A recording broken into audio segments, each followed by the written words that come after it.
Testing, testing, testing. Hello. I clicked a button that I thought would make it schedule the stream, but I think it made it just actually go live. Let's find out. Oh, yeah, that's a public live stream that we have there. Okay, so I guess I'm going now. Well, once again, I'm going live with zero preparation. I'm taking this thing off. Let's see. Let's check if this thing is working with audio and everything.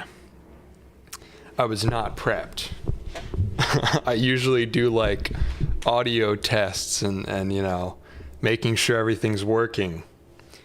But not this time. Audio tests and you know. Yeah, it sounds good. What's up? One viewer. Oh wait, that's me. Anyway. Yeah, I clicked that button just now, and I thought it would make it like, I wanted to have that screen show up that's like, Evan Monsma is going live at this time. But when I clicked the button, it just set me actually live. So I guess we're live now. We're set up on a new camera. We can go even wider than before, like this. You can see the whole studio. I'm gonna pour myself a drink a second. Wait for people to show up. The floppy disk camera video is up. I assume there will be questions about that. I have no plans of anything specific to talk about, aside from just talking to the people. It's kind of interesting. Sorry, hello, I'm back. I'm underprepared for those of you that just came in. I'm underprepared because I was setting up the stream. I literally just plugged in the camera, and I was clicking the buttons to make it like have the going live soon screen, but I guess I clicked the wrong button and now I'm just actually live. I was gonna go live in like 30 minutes, but oh well, we're live now. Luckily I got the mic to work and fixed my feedback issue. I have like a new speaker setup that has feedback every time I try to record voiceover. So I have to turn off my speakers because otherwise it'll live playback the mic out of the speakers. I want to do the same thing I did last time on the previous stream. Oh yeah, this guy's plugged in. Where I had the live chat coming across this thing. Pappas in chat, what's up? Let's go. I kind of want to watch. This stream will be hit or miss because there's not as much steam behind my channel as there was on the last one. I have like 4 times the subs, but less immediate steam. So this will be hit or miss of how long I actually go, depending on if people show up in the chat or whatever. But I think it would be kind of cool, Pappas, to watch your film, since it just premiered this morning. Let's see. Is the stream still working? Since it just premiered. It is. My saturation is a little high. I was tweaking, this is the first time I've streamed off of this camera. So I was kind of messing around with the color settings. I'm just killing time while people show up. Yeah, this is the first time I've live streamed on Sony Colors, so I'm trying to figure out how to manage that.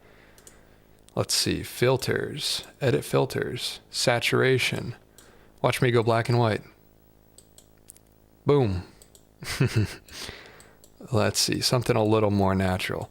One of my monitors is like more saturated than the other, which is not ideal for color grading, which I think is part of the reason that like I got some comments on that other video that were like kind of mean about my color grade. And then I watched it back on my phone and I'm like, I usually watch it back on my phone, but I watched it back from like a fresh perspective and I was like, yeah, I did really overdo that color grade. But you know, you make things and you learn things. What's up, Miscast in the chat? I keep calling you Miscast. It's Austin, right? I'm so bad with names, but Chunky Samurai says, your room looks so sick. Thank you, sir. Yeah, I've got these new boxes here. These are pretty cool. I'll show these later. I want to get this thing set up so that I have the live chat on the screen, because for whatever reason, when I just put up like the Google Chrome pop-out chat box and I put it onto this screen, it's actually like faster and more reliable than the built-in Streamlabs like plugin. Trent, yeah, okay, I messed it up. I know like there's like several people in my life named Austin, and I get confused and think everybody's name is Austin. I don't know. Anyway, so I have to find this this plug, which I think I stole the plug to make this TV work. I stole it to run the projector on the last video where I projected stuff up on that wall up there. So I need to get that back, which the projector is right on top of this thing. Just stopping in to say it's great to see that channel going so well and your recent vids have been rad. Thanks, man. I appreciate it.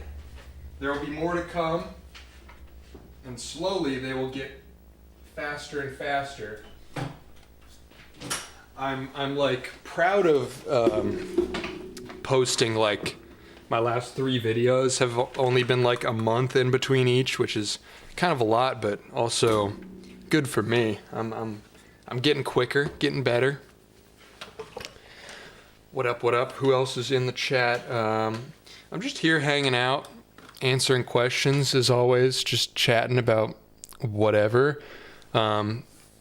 Any questions about the floppy disk camera, I'll be happy to answer. There's actually a lot of technical stuff about the floppy disk camera that I didn't really talk about.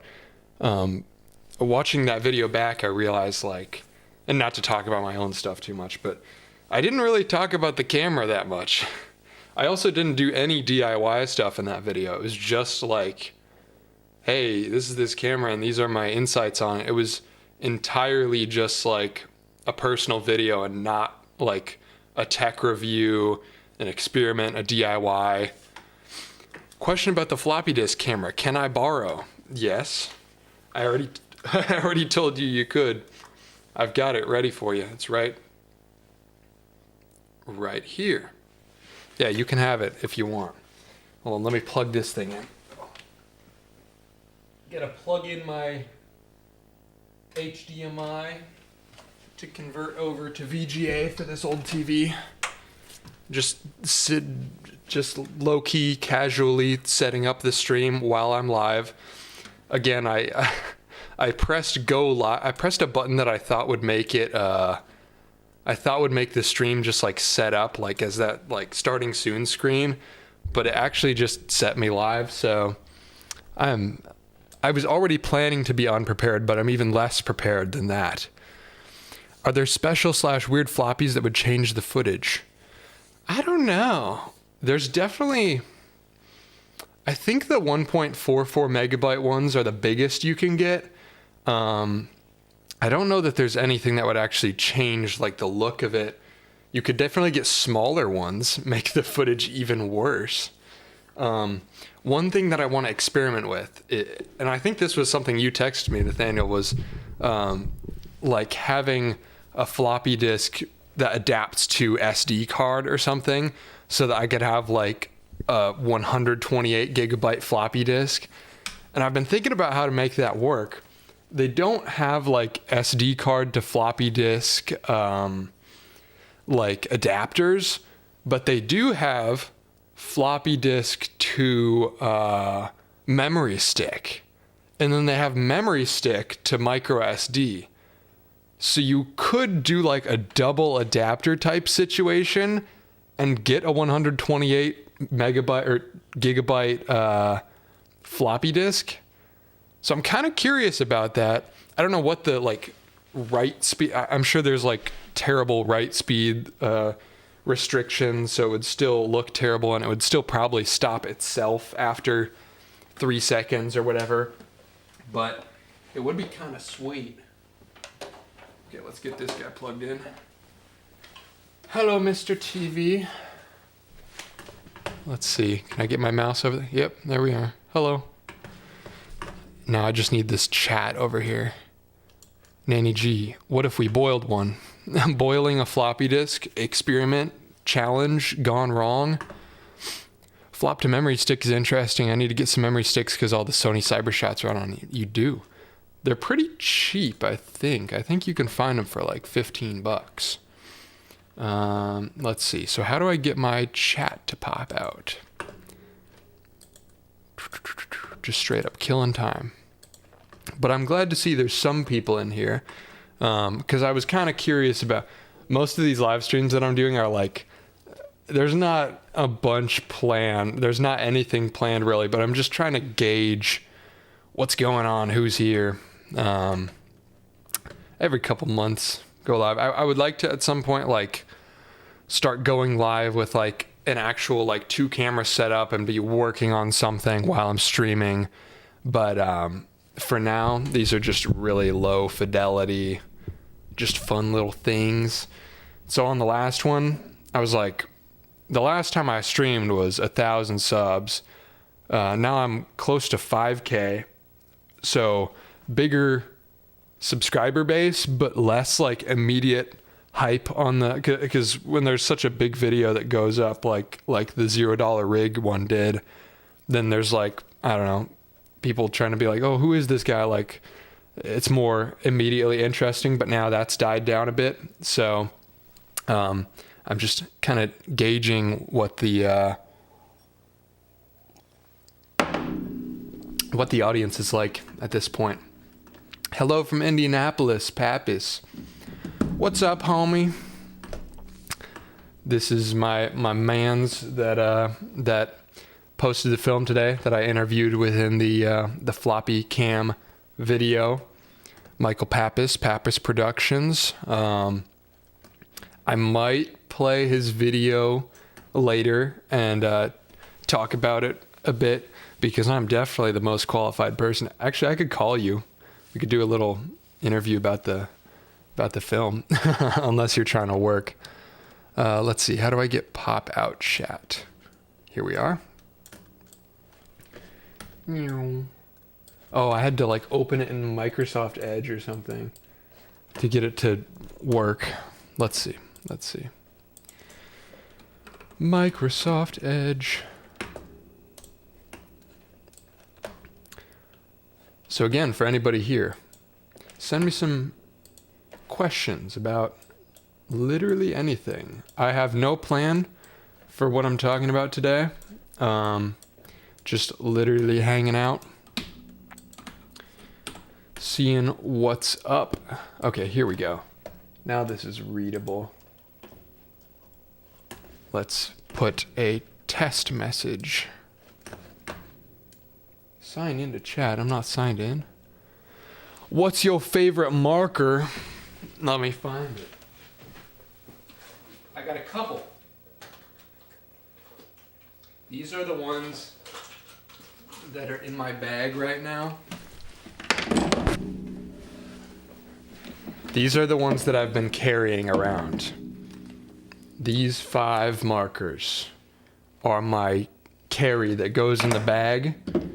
We have the Grog Squeezer. It's a little orange guy. They're like all orange and green. I love you. Hello from Istanbul. I know where you are. You're not in Istanbul. Actually, I don't know where you are. You totally could be in Istanbul. I have these 2 white markers, a small little squeeze tip, and this is actually my favorite marker of all time, the Pentel Presto Correction Pen. I was just thinking about this, Nathaniel, that we bought these in New York City a year ago, because it was August of last year that we went to New York City, and that's where I bought this, and it's still kicking. And I use it like every day. It's so strange because it doesn't seem like this should have that much paint in it. This is my other favorite marker. The Molotow One for All orange. I have the orange and the green, but the green doesn't like stick out as much. The orange is just so vibrant. And I just got this. big old neon green paint marker. So those are the ones that are in my backpack at all times. I kind of want to make a video at some point that's like what's in my backpack at any given time, because people do that as it relates to camera gear. Like there's a lot of like what's in my camera bag videos, but there's not like a lot of all-inclusive, just like this is my everyday carry, tools, cameras, whatever, which I think would be kind of an interesting thing, is like, this is my bag that I take to go filmmaking. Like when I just, you know, if I can take one backpack worth of stuff in my car and just drive away and go somewhere, and I have to like live and also make something, this is what I'd take. And I think that would be kind of an interesting little thing. And a couple markers would definitely be a part of that.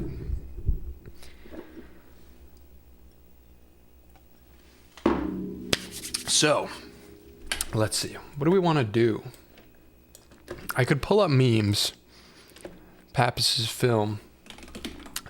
Pappas Productions. Because we need more plugs for Pappas. Whoa, it's almost at 50 views. That's pretty good.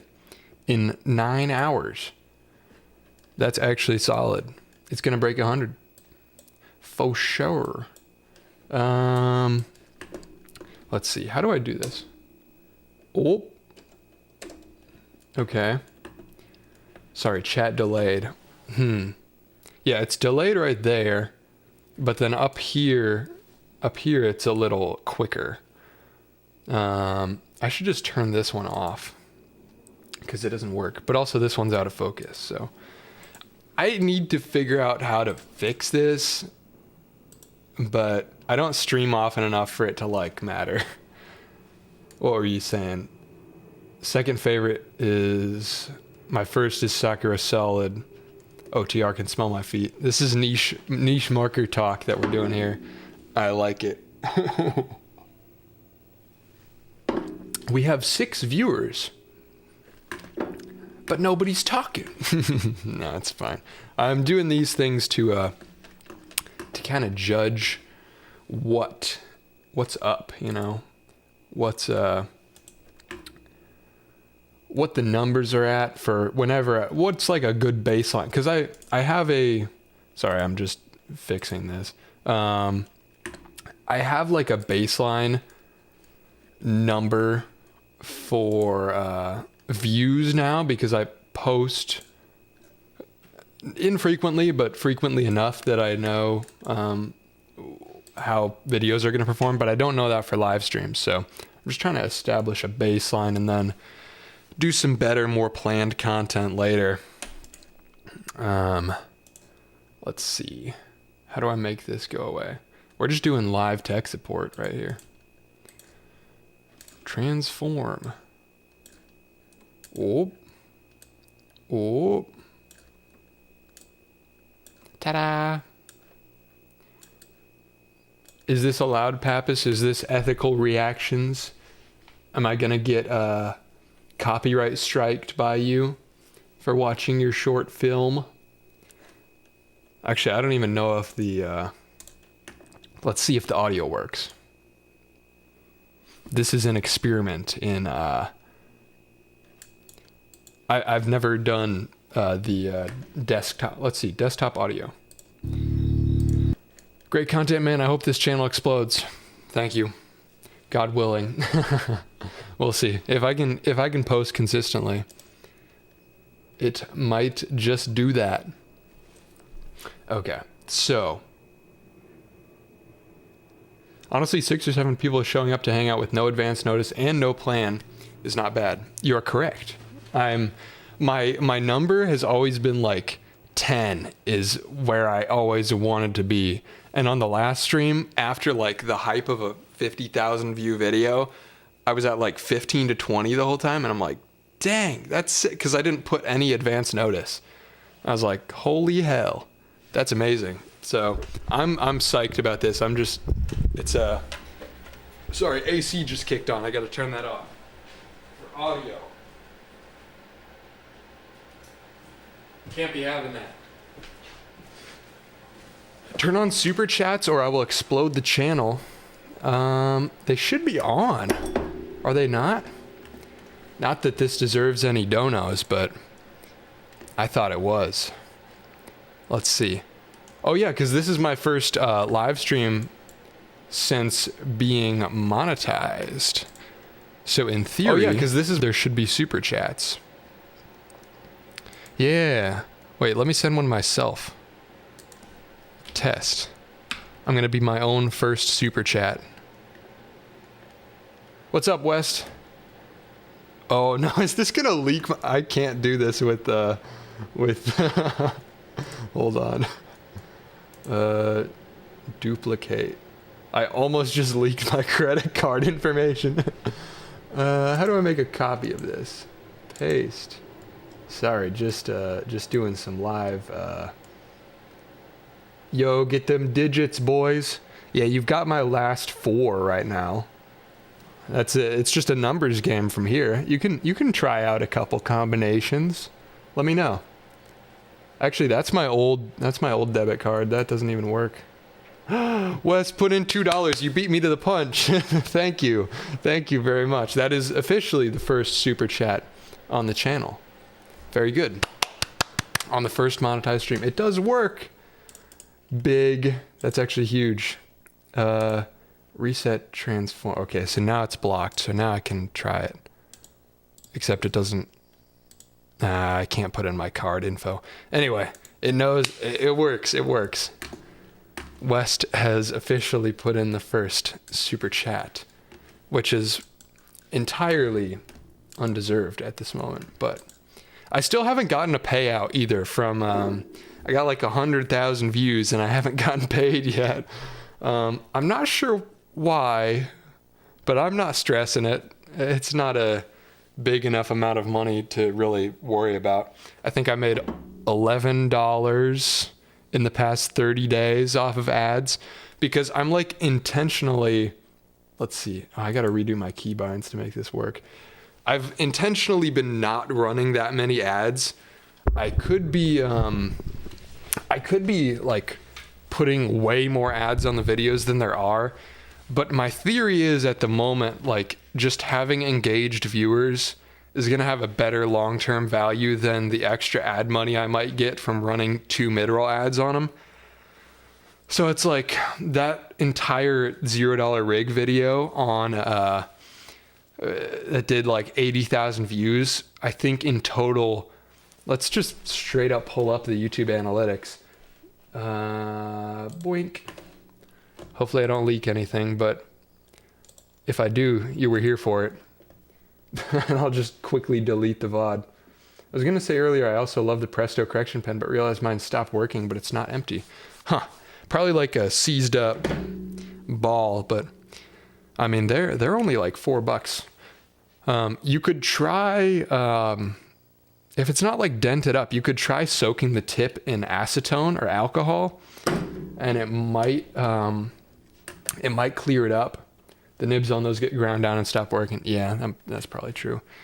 Let's see how much money. This is not a flex. This is an anti-flex. Monetization.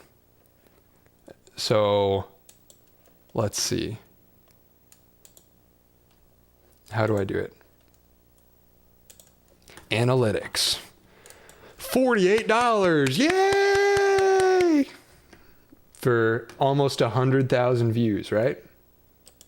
That's kind of low. If you know anything about like what YouTube ad rev should be, that's a lot lower than it should be. But it's because I intentionally like didn't place heavy mid-rolls on any of my videos. I'm not like going heavy on the ads because I feel like having somebody stick around through the whole video, like on the chance that somebody's going to click off because there's an ad, I value having somebody stick around and like stay for the next video or whatever more than the ad revenue right now. Like it's like that number could be triple or quadruple what it is if I put more mid rolls, but is 100 $100 like worth losing a lot of people? No, not really, as a long-term play. So I don't really care that much. And also most of my videos aren't going to blow up like that. It'll probably be another several months before I have one that hits like that again. So it doesn't really matter that much. Bergen says, I feel like a seized up ball for real. That's relatable. Sheesh, making bank. Yeah. Massive, absolute stacks. That'll fill my gas tank a whole one time. But we're not in it for the money. That's not what it's about. That is not what it's about. Not yet, at least. One day. So, I wanted to watch Pappas's film. I don't know how. Let's see. I have to put headphones on because otherwise you'll get echo. Let's see if I can get this to work. Tell me. That's going to be a lot louder than my mic, right? Am I wrong? Let's see. No, don't show my credit card information. This is my first. No, don't show. That's going to be no, that's actually a good volume. Okay. This is a short film from Pappas Productions, Michael Pappas, the man that I interviewed in the floppy disk camera video. I promoted his film at the end, so it is format for you. It definitely started off like Mikey P, Mike Pappas Productions. I shouted out his film because he's always working on something. He's a hardworking boy. But as all short films on YouTube are, his channel is criminally underrated because for whatever reason, short films and more artsy projects don't do well on YouTube.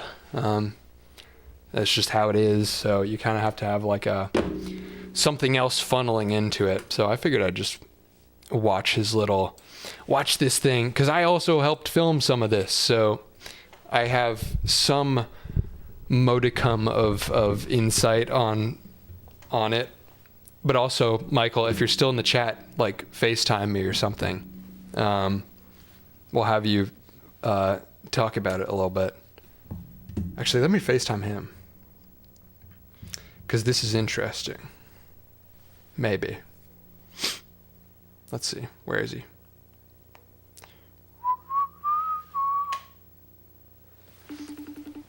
I'm FaceTiming him.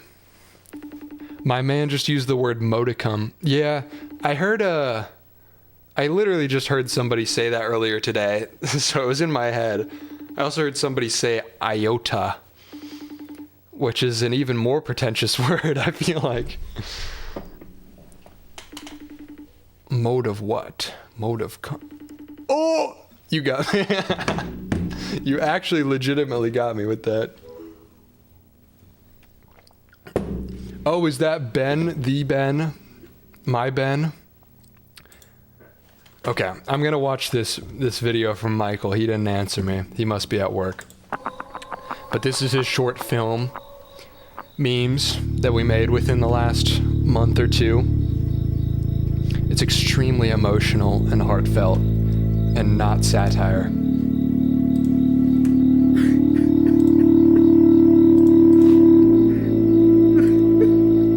I'm squishing myself. Hold on. It's been almost a year since we parted.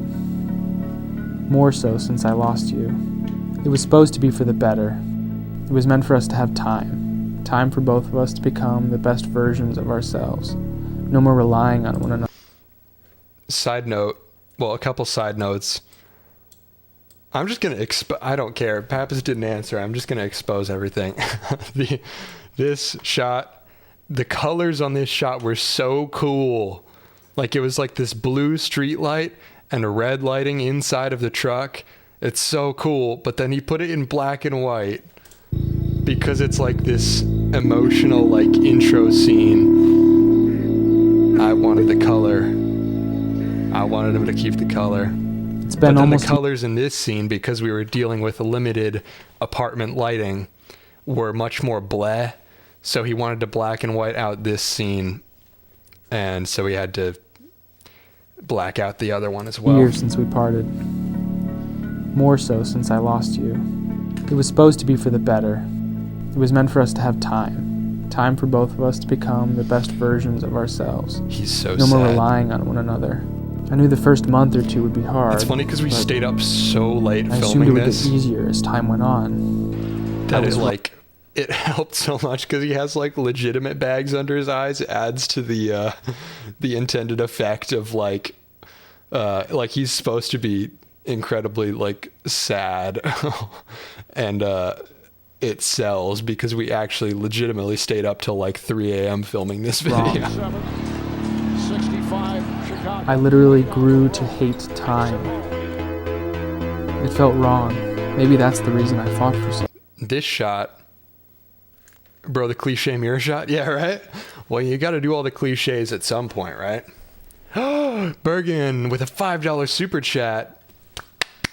Biggest of all time. There it is, right on the little TV.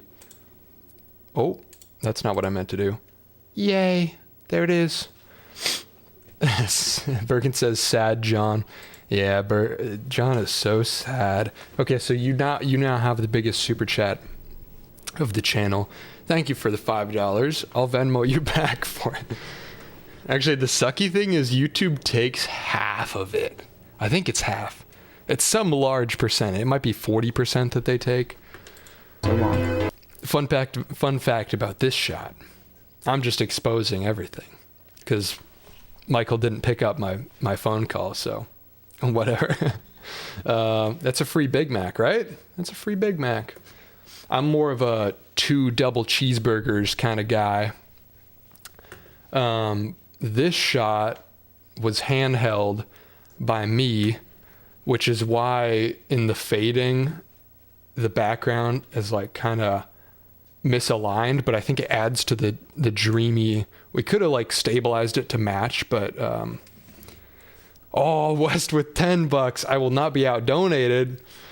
This is big. Bergen, you don't have to one up him. He has more money than you. 2 Big Macs, right? Right. But yeah, we could have stabilized this and had him in sync, but it sells good as like a dreamy kind of It felt wiggly effect. wrong. Maybe that's the reason I fought for so long. Also, let me know if the film is playing too quiet or too loud because I hear it at a different volume than you guys hear it.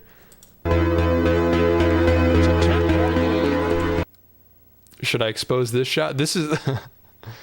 I feel bad like giving away all the... I'll just skip it.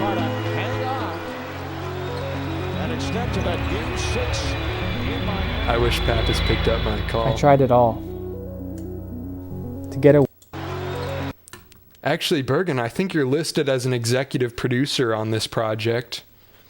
Do you want to call in and give details? Because I'm sure you know everything about it. Okay, Nan says expose all of it. I'm exposing all of it. So John's looking up at the ceiling here. He's so sad. You wouldn't notice, like just watching this scene normally, nothing feels wrong. But this is clearly an outdoor fan. This is clearly on a porch. Nobody has that kind of roofing ceiling inside of their house. This is clearly a different room.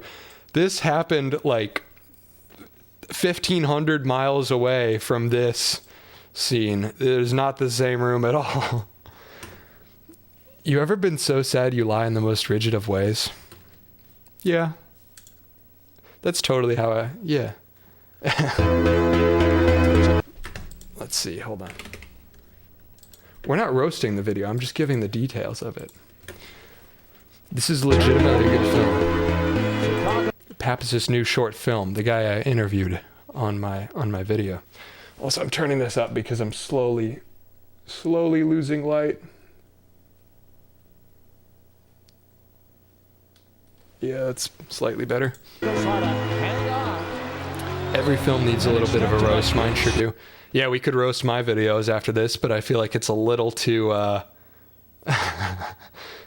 reacting to my own video on a stream. I want to, but I just don't like the optics of somebody tuning in and seeing me watching my own video. But actually I'll do it. I'll roast my own video. That's what I'll do after this. I love this shot, this slow fade to color.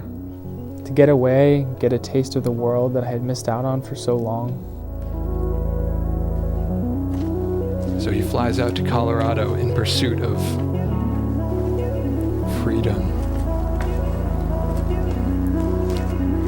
These shots are all my camera. The M50, which is like a surprisingly cheap camera for like how good these shots look. Also, the other fun thing about this shot specifically is if you go to my channel, soaking the tip in alcohol worked. Nice. Marker cured. That's big. So if you go on my channel, there's a second channel where I post some other junk. And I posted this video a while ago that's a response to my buddy Steven, Hey Spinay, another YouTuber, did challenge me to like a 1,000 sub race. And so this was my response to him, which I'm curious how many of. It only has like 160 views, so nobody's seen it. I'll be there. You might be wondering who I am. Keep wondering. Because I'm here to talk about someone else. Evan, it's your subscriber count, Evan. And it's higher than mine. My subscriber count. I'm here to challenge you a race to 1,000 subscribers. I don't even smoke. Who is this guy again? Oh, Sean Donnelly's brother? So I'm basically just roasting my friend that challenged me to a 1,000 sub race. But this shot, we did this for this video that I wanted to make because he dropped a video challenging me to a 1,000 sub race. And the same day we were climbing this mountain and we were like, this would just be the biggest like flex response video to send a response from the mountains. Because we're from Indiana. It like implies that as soon as I saw that video, I booked a flight to Colorado to like make this ransom type intimidation video. So it comes off like extremely mysterious, but we just happened to be in the mountains this day. But so after we, or maybe this shot was for the film first, but it's basically the same shot, same location as this for Pappas' film. I just got the M50 Mark II for $400 on Marketplace on MVP 2 weeks ago. Oh, I gotta check MVP. I'm in the market for more of them. I'm trying to like stockpile. I think M50 Mark IIs are like one of my favorite cameras for the price. Like it's so much value for the price. Like set them up as B, C, D cams, even as an A cam, but I've got a better camera now, but like it was my A cam for the longest time. I would love to have more of them and just have one set up permanently here as a stream camera would make this more convenient instead of having to take apart my main camera. So yeah, I'm in the market for more of them, and 400 is about like 400 for Mark IIs, 300 for Mark Is is like what I'm targeting when I'm buying more. So MVP having them for 400 is big. I gotta look on that. I've been just browsing Facebook Marketplace and eBay a little bit.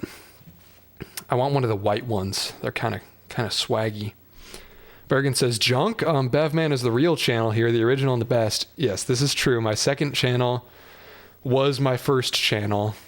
I just posted random crap on it. But yeah, it's quality in a different way.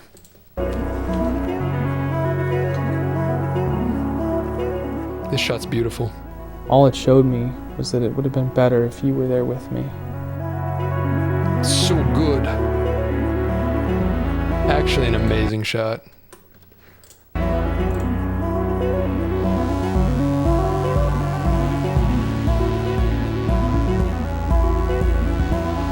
making films like I stopped it at the wrong second. Making films like this is so big in like a creative freedom kind of way of like, it doesn't matter where these go. These are not like optimized to be like good YouTube videos. These aren't optimized for the algorithm, but it's like producing this in the context of like a short film, like actually scripting this, planning the shoot, doing everything like the proper way instead of approaching it like another YouTube video is like such a good creative process for like, I feel like you just force yourself to be more intentional about shot composition and sequencing and scripting, and everything is like you learn better by doing like really tight intentional projects like this versus making rinky-dink YouTube videos. So I want to, like, I have this approach sometimes with my YouTube videos, but I also want to loosen those up and make the intentional stuff more like make short films like Pappas does here.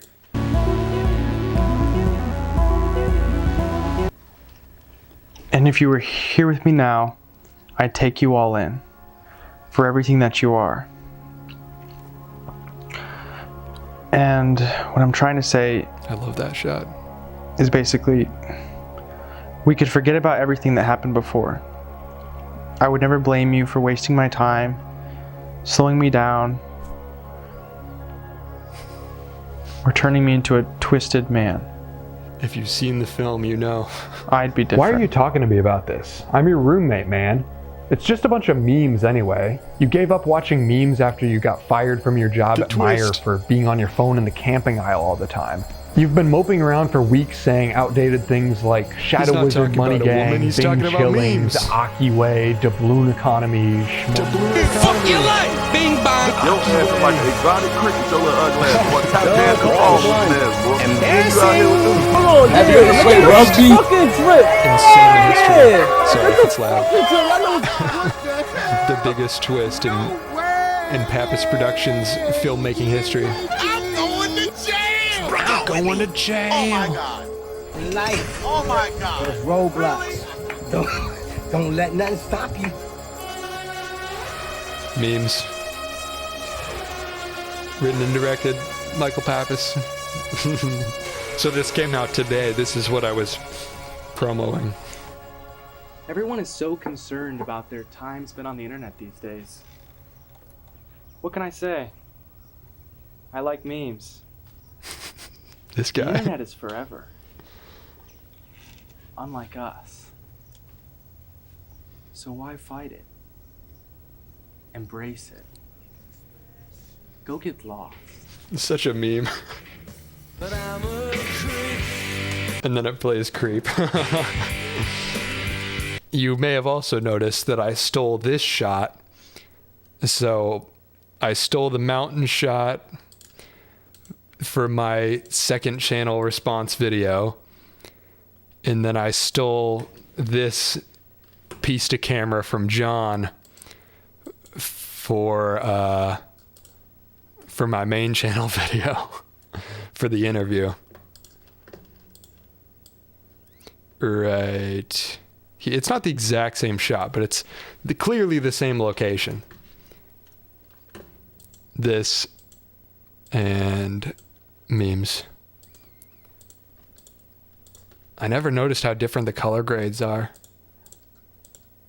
As usual, I oversaturated mine. But I like it. I like it a little crazy. So yeah, I stole 2 shots from this film.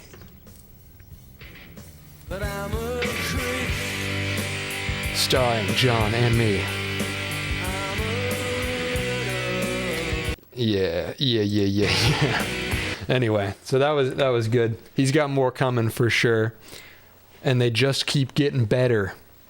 I'm just psyched to see that his numbers have gone up a bit since I plugged him. It was like 32 or something before, and we're coming up on 50. I'm pleased. So anyway, now we can roast my video now that I've roasted. That wasn't even a roast. It was just behind the scenes. I do have behind the scenes things on this video as well. I have to go now, but I'll be back when you least expect it. All right, see ya, Bargy. Thanks for stopping by. He Venmo'd me $2.50 because he super chatted $5. And I said YouTube takes half of it. And so he Venmo'd me $2.50 and said the other half. You didn't have to do that. But thank you, sir. Michael Pappas seems cool. I hope to meet him one day. Me too, man. I've never been in the same room as him. But one day. Okay, we're recording on a floppy disk. So I do want to do this after releasing every video, is just watch it on stream so that I can say all the other stuff about it that got cut out. I hope it doesn't come across as like pretentious or like me, I don't know, whatever. Who cares? Is that all the space it had? Does it do 2-second recordings? So these clips here, I'm not sure how many of these I get. these are legitimately the first clips that I recorded on the floppy disk. So my dad gave it to me. He gave me a couple floppy disks, and then I bought the floppy disk reader. And as soon as I got it and started recording with it, I also needed to buy new batteries because it's a different kind of battery. But these were legitimately the first shots that I recorded. Okay, we're recording on a floppy disk. So like that cut was actually just me not realizing that the floppy disk cuts off the video after 3 seconds. I kind of expected it to, because you know, how much can you fit on 1.4 megabytes? But yeah, these are actually the first clips. Is that all the space? Not staged, even though recordings? things may or may not get staged sometimes. I'm not sure how many of these I get. I'm old and have never seen a floppy disk camcorder. Meaning, it doesn't make any sense. I assume it's meant for photography mostly, but I wanted to go with the video angle on this because I don't shoot photos, and it's just weird that that's even a thing. And somebody in the comments actually was telling me about how he had like an old Fisher-Price toy that shot video on audio cassette, which is ridiculous. I assume it's like, because it's like magnet mapping bits across the tape, and I assume it's mapping them like in a way that it's actually just like a tiny, literally like, I don't know how many, it must be like 8 bits or 16 bits or something, but it's like literally an 8 by 8 pixel tiny. I don't understand how it works, but apparently it did. Just extremely low res. And so I want to find one now. And then my buddy Nathaniel that was in the chat earlier just found an old Sony camcorder that shoots on mini cassette, like a video cassette.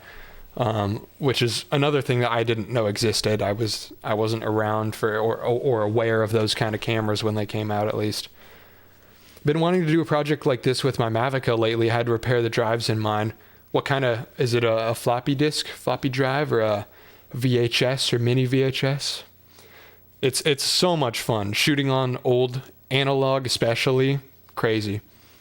Mini DV tapes, that's what it was. Nanny G in the chat. Something about the video being projected on the wall is cinema with sparklies. I agree. That was a last-minute addition. So basically, actually, after the entire video was finished, everything was cut already. These clips were just in the timeline. What I did is I just exported the entire project. I put it on the projector, and then I hit record, and I recorded the entire video playing on the projector. And then I just only cut it in on certain scenes on these when it's playing the old footage, but it was actually just the full thing. Hello there. What's going on? I want to get high 8 so bad. I have a VHS-C camcorder, but digitizing that can be a headache. Yeah, I don't even know that process, but I'm sure it's doable. I know my dad has has digitized some VHS before. Here, let me pull up the timeline actually, because this will be interesting. How do I switch screens? Boom, boom. We are on the timeline. This was just me grabbing a frame to use on the community post that I put up this afternoon. Master. Main. Joshua Whitney in the chat. How's it going? How's the Blender film going? When's the next episode coming? I know you're working on it. Broke the computer and all that. Let's see. So, is this the right one? Yeah. So I finished the video and then I played the whole thing on the projector. So if I drag this clip back, like, sorry, is the audio working? No, you guys can't hear when I play this, can you? You don't have audio for this? Anyway, it's not really necessary. I'm just showing you the this clip. So if I drag it back, I have all of the good clips. Oh, and you can see me adjusting the volume too. Everything got projected on the wall, and I just only cut it in where it needed to be. Another fun little detail, the color grade. Let's see. A lot of this is fake, actually. So this is the actual shot. I could make this bigger so you guys can see it better. But this is the actual shot. And these lights are separate layers. It's all a fraud. It's all a farce.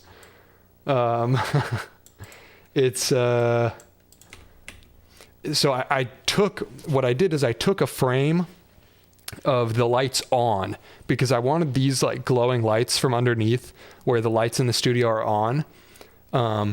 But obviously that ruins the projector when you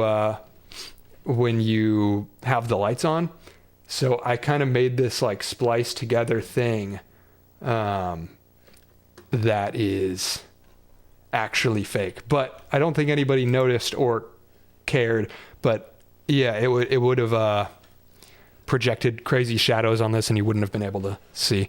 Is the bar at the bottom that real, that green and pink line? That is legitimately real. That was like some corruption thing in the files. Let's see. YouTube. Floppy footage. Or did it only show up when I play it in Premiere?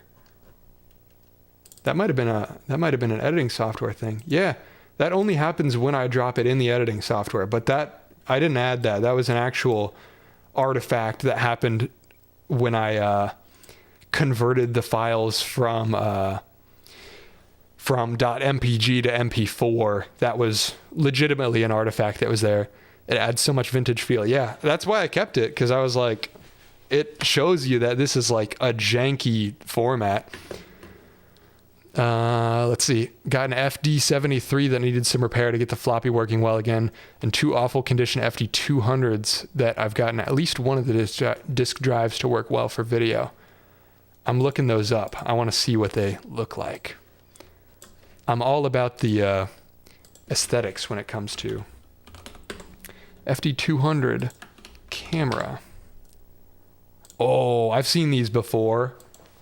Yeah. Yeah, these are dope. I didn't know these were floppy disk. Or are they? Yeah, they are, you said. That's a very small camera for a floppy. FD73. Yeah, I like these. I like all these old Sony cams with the crazy garish stickers. They're pretty cool. You can literally rip it out and spool it onto an actual larger VHS. That's sick. You should do that. Bro, love the chat behind you like that. So cool. Thank you. Working on it. Here, working on the video. I'm eagerly awaiting that. No, audio didn't work. Yeah, I don't know what was up with that. DaVinci has some weird, and Premiere have weird audio hardware settings. Okay, so back to this. 3 clips. I get 3 clips on. I'm using my new RGB light in these segments, which is actually, when you see me in the $0 rig video in the first shot, when I'm going to the camera store and buying something, the thing I bought is this 1.44 megabyte floppy disk. With that little space, the bright red floppy disk. It's amazing the camera can do video. Good for the thumbnail, at least, making it brighter. No, at all. You have 4 seconds. What do you feel? I feel good. I have a flip out screen so I can vlog. What you got? Whoa. What do you have? Oh. I love this little sequence of us just I feel good. shooting with all our crappy cameras. So I can vlog. And yeah, the I never mentioned that outside of that clip, but the camera legitimately does have a flip out screen. Here, let me grab it. The camera actually does have a flip out screen. Which is so ridiculous. Like, why would you want to be taking I don't even know if selfies were that big of a thing when this was introduced, but like, yeah, it's got the flip out. It's kind of ridiculous. Found the audio cassette video recorder. The PXL 2000 or Pixel Vision was a toy black and white video camera. I'm looking this up. PXL 2000. I wonder if they're cheap. Whoa, this thing looks sick. Looks like a freaking phaser. Something that I could shoot lasers out of or something. That's a lot less toyish than I thought it would look. So this records video onto audio cassette. That is freaking awesome. I'm doing research on this later. Oops, not that. Don't show my eBay. PXL 2000. I don't think there's any sensitive info on there. Oh my God, $600. That's a little too much. 75 0 bits. What are they actually selling for? I don't have money to be looking at this right now, but hey, selling for 50, 54 with $9.95 shipping. So you can get them $70. That's kind of sick. I want one. What you got? I love this. All of us just shooting each other on our crappy cameras. What do you have? Oh. I've been trying to on the market for 1 year with about 400,000 units produced. That's sick. Make more videos recently. That's kind of rare. I'm learning that I have to cool it a bit with the perfectionism. I need to stop sweating the fine details and not overly obsess about quality. Yo, he's shooting with my camera. After seeing my other video about these are, I'm so annoyed because, so the floppy disk I didn't mention it thoroughly. I sort of offhand mentioned it in the video, but the camera has 2 resolutions. It shoots at 160p or 260p. If you shoot at 160, you actually get 9 3-second clips, which is what this is. At 260, you get 3. But it looks so bad, and I'm so annoyed that I meant to be shooting 260 this entire time, but sometimes, like, when you pull the battery, it'll forget what mode it was in, and it'll revert back to 160, and the viewfinder looks the same either way, unless you dive into the settings. So I accidentally shot in 160 for a lot of this stuff. Also, this transition. I think this flew over a lot of people's heads, but this is one of those stupid little details that I put in for myself. Oh, what are you? So we have the light, the projection happening up above where I am right now in the studio. You have? Oh. And then I've been trying to make more videos recently, and I'm learning that the light flicks off with the sound effect of the light switch. What do you have? Oh. I've been trying to make more videos recently, and I'm learning that I have to fades out cool it a to bit just with the digital perfectionism. I need to such a stupid, unnecessary detail, but I like that it starts projected and then it ends up being just digital. Stop sweating the fine details transition and not overly about making discs. Your old gear. My dad gave me this old Sony camera that shoots on floppy disks. The optics are actually pretty good. It's got a long zoom, autofocus, image stabilization, but because of the obvious The optics are actually really good. It's a shame because when you shoot on it and you're looking through the viewfinder, everything actually looks really nice. But then because of, just the storage limitations, it just can't record it. And I assume also write speeds, read speeds, whatever. So it looks really nice coming out of the viewfinder. And then when you actually look at it back, it looks way worse. I didn't include it in the video, but I actually, for a period, I recorded like with my iPhone through the viewfinder, like eyepiece, and just did it that way. But I felt that wasn't then I wasn't actually shooting on floppy disk. So I didn't use any of that. Storage limitations. The picture doesn't look very good. For reference, 10 seconds of 4. So it was 320p, not 260. I was wrong. 320 right there. It's also cool. It tells you exactly how many minutes you've got of battery life, which I never even got close to running out because I'm only turning the camera on for like a couple minutes. So I don't think since charging the battery, I don't think I've swapped the battery out once. I don't think in the entire 3 weeks of shooting on it, I didn't replace the battery on the camera because it's just on so little time because I'm shooting so little time. It's just silly. What is the resolution of photos on the camera? Let me pull it up. I only took a couple. It's fairly decent. Like this is a photo. This doesn't look that bad. The resolution is, I want to say like 760 something. 1024 by 768. Not bad. If that was video, I would be pleased with that. That's like solid. That's near HD. But yeah, the photos, if it was a video about photography, it would have been a whole different narrative. But I assume the camera was meant more for photography video. I don't know why they included it, but it's funny that they did. Look very good. For reference, 10 seconds of 4K video. This might be my favorite shot on any of my videos yet. Every time I do a video, there's a new shot that I'm like, this is my best yet. I keep one-upping myself. I love this shot. I don't know why. Something about the lighting. I would fill up about 70 of these.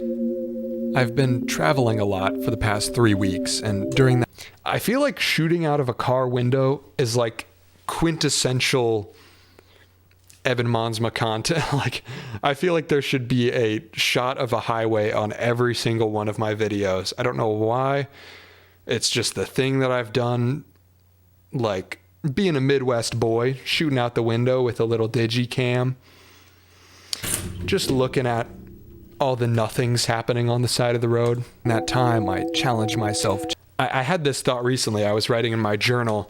I think, and this will end up in a video, I'm sure, at some point, but I think the same way Casey Neistat cites New York City as like his muse, I think driving or traveling, not traveling because that makes it sound like, oh, I'm flying to Europe or whatever, but like just literally driving on highways through cornfields in the middle of nowhere. Like that is my muse. Seeing the random crap you see on the sides of the road and old farm trucks and strange locations. As New York City is Casey Neistat's muse, driving through the Midwest is my muse. To basically only shoot with this floppy disk camera. This was us driving up to Michigan. I was driving up to Michigan.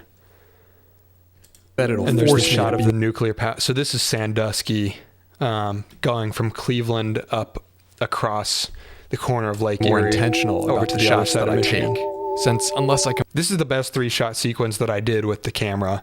A 1 floppy disk, 3 shots. Idea is that it'll force me to be more intentional about the shots that I take. 3. These are like some of the only good composed further shots. I only get and then there's junk like this. Total of 9 seconds of footage per disc. This feels kind of Wes Anderson. So what got you into film photography? Like, what's interesting about that format for you? I put the floppy disk camera there, obviously. It definitely started off. This shot is like framed weird. I don't love it, but to keep that in there. Like And again, I was this shot driving was myself stolen insane with off of Pappas's video. working on so many commercial projects and, you know, personal projects. I think I was This driving transition, myself insane with just I was trying hard to not make that jump scare you. It used to be louder, but I was worried it would jump scare. working on so many commercial projects and, It's a little you know, experimental, personal but I projects kind of on the like side what it stuff did. that I wanted kind of like an outlet Yeah. that I could still practice, like It going out and communicates, shooting like, and editing. Anxiety, pressure, just like the droning sound, and then it slowly that hit slowly fades out, and the more You know, playful personal projects on the little side synth stuff comes that in. I wanted kind of like an outlet Yeah. that I could still practice, like going out and shooting and editing. Yeah, like just a low pressure outlet. Lowering the pressure. And then before That's what all long, this the is drone about. is like gone. It's tough when you have a specific and the- creative vision. And the little riff is in there. So all of the sounds on this video were produced on this little guy. I wonder if I could. Is it gonna recognize it if I? How loud is this gonna be? Can you hear that? This is the little synth that I'm using. The music reminds me of Puppet Combo horror game jump scare. That's a fair assessment. So it's like a very simple little synth. I can't quite reach it up to. Oh, there it is. I just got to pull my chords a little more. This thing. Yay. Yeah, so I've just been messing around with that. Oops. Which eventually there will be a video. One of the upcoming videos is me learning music production, because I don't know music production. Like, I took piano lessons when I was a kid, but since then I haven't really done anything. So relearning, the title will be something along the lines of like learning music production to avoid copyright claim, or like I'll never get a copyright claim again. So something along those lines of producing my own music. So from here on out, a lot more of the music is going to be me just riffing on a synth instead of taking copyrighted music and removing the vocals and all that stuff. This is about. It's tough Also, this shot I screwed up. I was supposed to. when you have a specific. I wasn't supposed to write the word pressure here. It was supposed to transition to like, supposed to be this visual allegory of like all this pressure building, and then I would write like outlets over it, and it would like burst or something like that. But then I wrote the word pressure again. I screwed it up. It was supposed to be something else, but by that point, this was one of the last shots I did for the video, and I was like, Specific I don't wanna creative redo it. vision, and you know you could get there. I think it works, but though. because of various limits. And this shot, I don't think you notice either. I'm diving so into the nitty gritty on this, but I don't know. For the people that enjoy it, it'll be interesting. This shot, you can see the edge of the frame here. I literally just cropped it, which you don't notice because it's such a dark scene, but it's shoddy. But I think it fits with the theme and exactly what I'm saying in that moment of like lowering pressure. Limitations, you can't quite get it perfect. The last two videos, so much wet paint on those cans. On my channel covered limitations in gear and limitations in skills.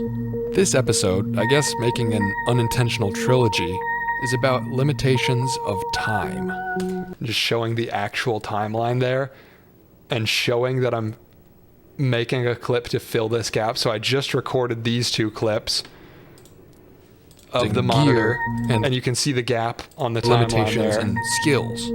This episode, I guess making an And then I'm like, what do I fill this with? And I'm like, I'll just film the gap itself. Fill the gap with itself. unintentional trilogy. Because that's how my videos end up a lot of the time. It's like, I'll have it done, but there's little black sections to fill in. Is about limitations of time. Okay, so I guess it only shoots in 3-second bursts.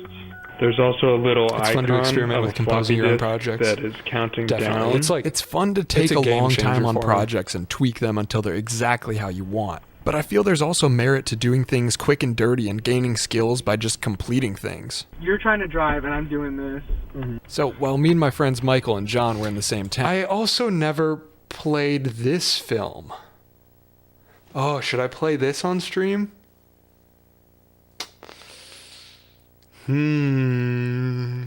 Nathaniel, are you still in chat?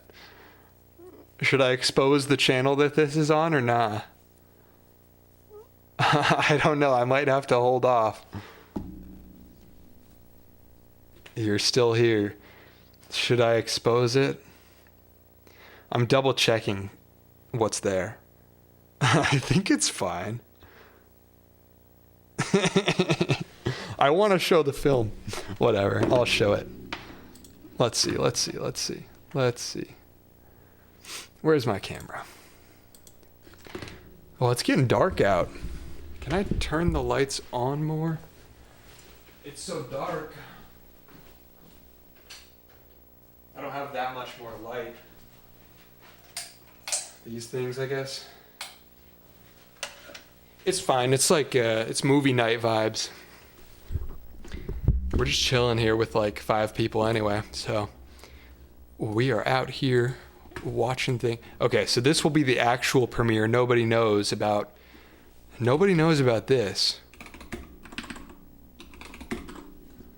The film that we're making in those clips.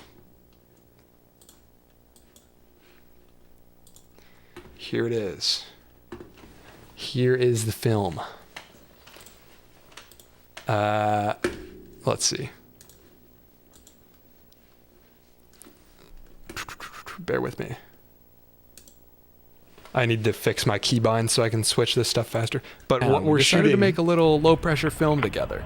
Movie magic. We came up with the idea and then went out and guys, basically I did the thumbnail for memes, so yeah, I'm epic. That's true. Nathaniel did do the thumbnail for memes.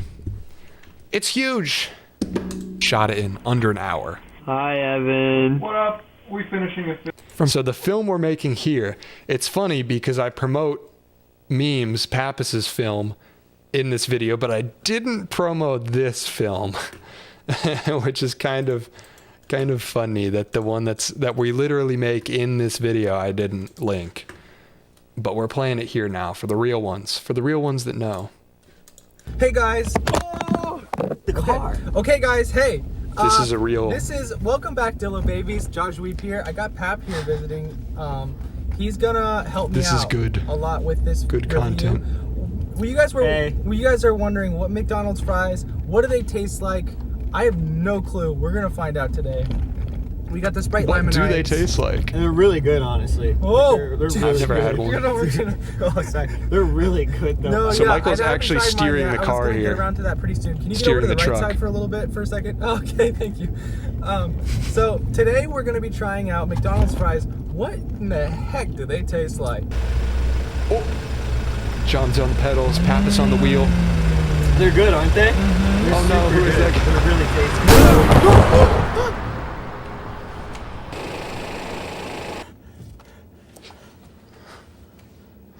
What a twist. Dude, what happened? What was Dude, what happened? that? John, It's fine. Hold on. where are you It's going? fine. Where are you It's- going? Sit here for 1 second. I'm gonna go check it out. It was literally nothing. It transitions from iPhone to like cinema bars anytime we get out of the car. What the heck was it? Dude.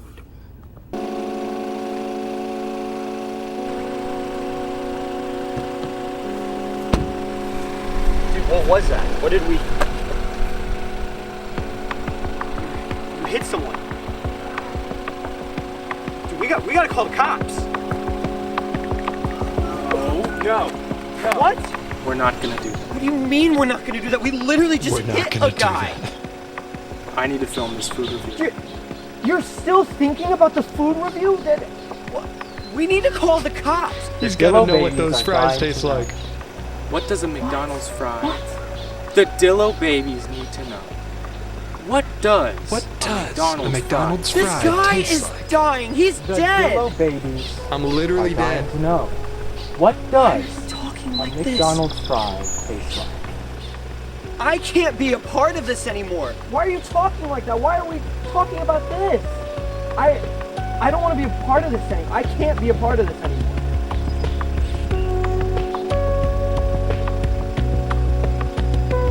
As you wish. Bro! The twist of the century. Oh god. John is built for characters stricken with psychosis. This is so true. These are all the films we make now, is just John with psychosis, part 2.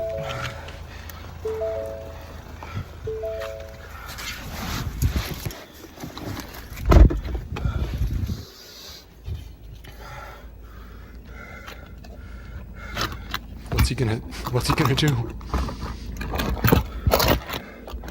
Hey Dillo babies.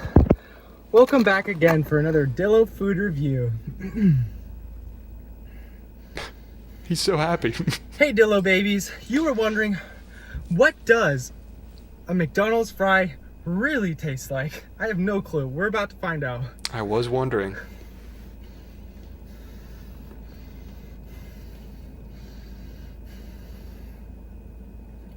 We're about to find out.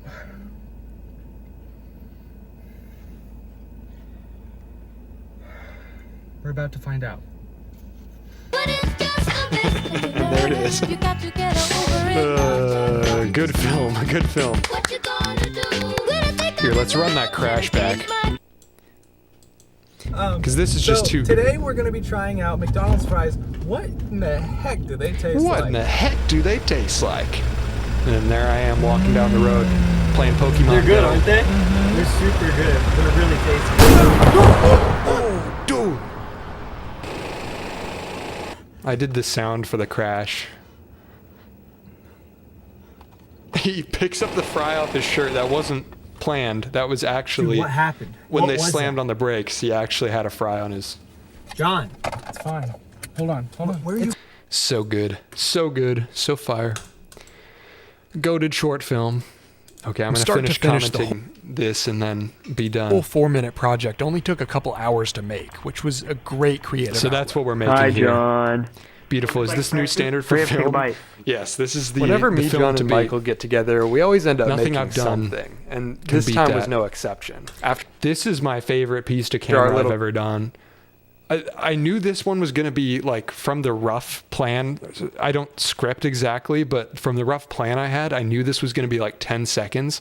So I was like, of the 3 piece to cameras, I'm going to make this the worst looking one. Like I'm going to try something weird. And I tried something, and then it ended up being the best looking one. And I'm like, dang it, why couldn't this have been the one that was longer? But oh well. Just the lighting conditions were I thought being backlit was going to make this shot look terrible, but it actually Project was looked finished. good. I sat down with Michael to talk a bit about creative. Also, I have these Rode wireless mics, but I got so sick of the interference on them. I have like a 10-foot 3.5 millimeter aux cable that I just plug from my camera straight into this little Sennheiser shotgun. And so I'm talking like not on a wireless mic. It's like directly wired to the camera on a 10-foot extension cable because I'm just so tired of these wireless things. Outlets. The idea They behind always have interference. this film, I've been shooting the past couple weeks on the floppy disk camera that only does 3-second bursts, 3 or 4 second bursts, and each disc you get like 3 shots on it. And I've been thinking about the similarity between that and film. It's like I only have a certain amount of clips I can take. I don't know. Do you feel like you're More synth like riffing since here. you've started shooting film, that kind of attitude? This is annoying to me. This happened in the big video too, the $0 camera rig. Like since you've started shooting film, That you may have thought that was a glitch on your screen, but no, that was a glitch for me. These black dots. I don't know why that happens on DaVinci sometimes, but I don't know. I tried, so I exported the whole thing and then I put white boxes over them and I re-exported, and it happened again in a slightly different spot. So it's just something about those frames that have some corruption. I don't understand why it happens. In the future, if I wanted it to actually go away, maybe I'd export in DaVinci and then put it in Premiere and try to fix it there and see if it that kind fixes of it, but I don't know. attitude of It doesn't bother me being enough selective to with go what crazy you over it. Do you think that's rolled over into your filming? Totally. It has made me more selective of like what I necessarily need to capture rather than all the stuff that's just going to sit there, like the leftover scraps. Yeah. I guess I've taken time to do more pre-production. This was us in almost, of, Colorado. like, shot listing, Yeah. and being like, In okay, a dog's mind. Exactly what I need to knowing make what you're this setting work. out for. Yeah. A really good film that I voiced the dog in this film. And that all has like kind of happened due to like the selectiveness of like shooting. Or I 35 voiced millimeter. the dog's mind, I suppose. Since you're super into DIY and tinkering, have you thought about trying FPV drones at all? I have, but I don't know. I haven't researched it enough to know like how budget you can get. Like, can you make a good setup for like under 500? If so, like, I would kind of love to get into that. The random shot of a ladder. That's like my favorite shot in that film. I don't know why, but I love the colors. In a Dog's Mind. Where's the ladder shot? Food as I prepare my dinner. I'm not going to watch the whole thing, but I want to see that ladder. Because the dog's dreaming. Well, I'll play the first bit. The dog's dreaming about what he can do.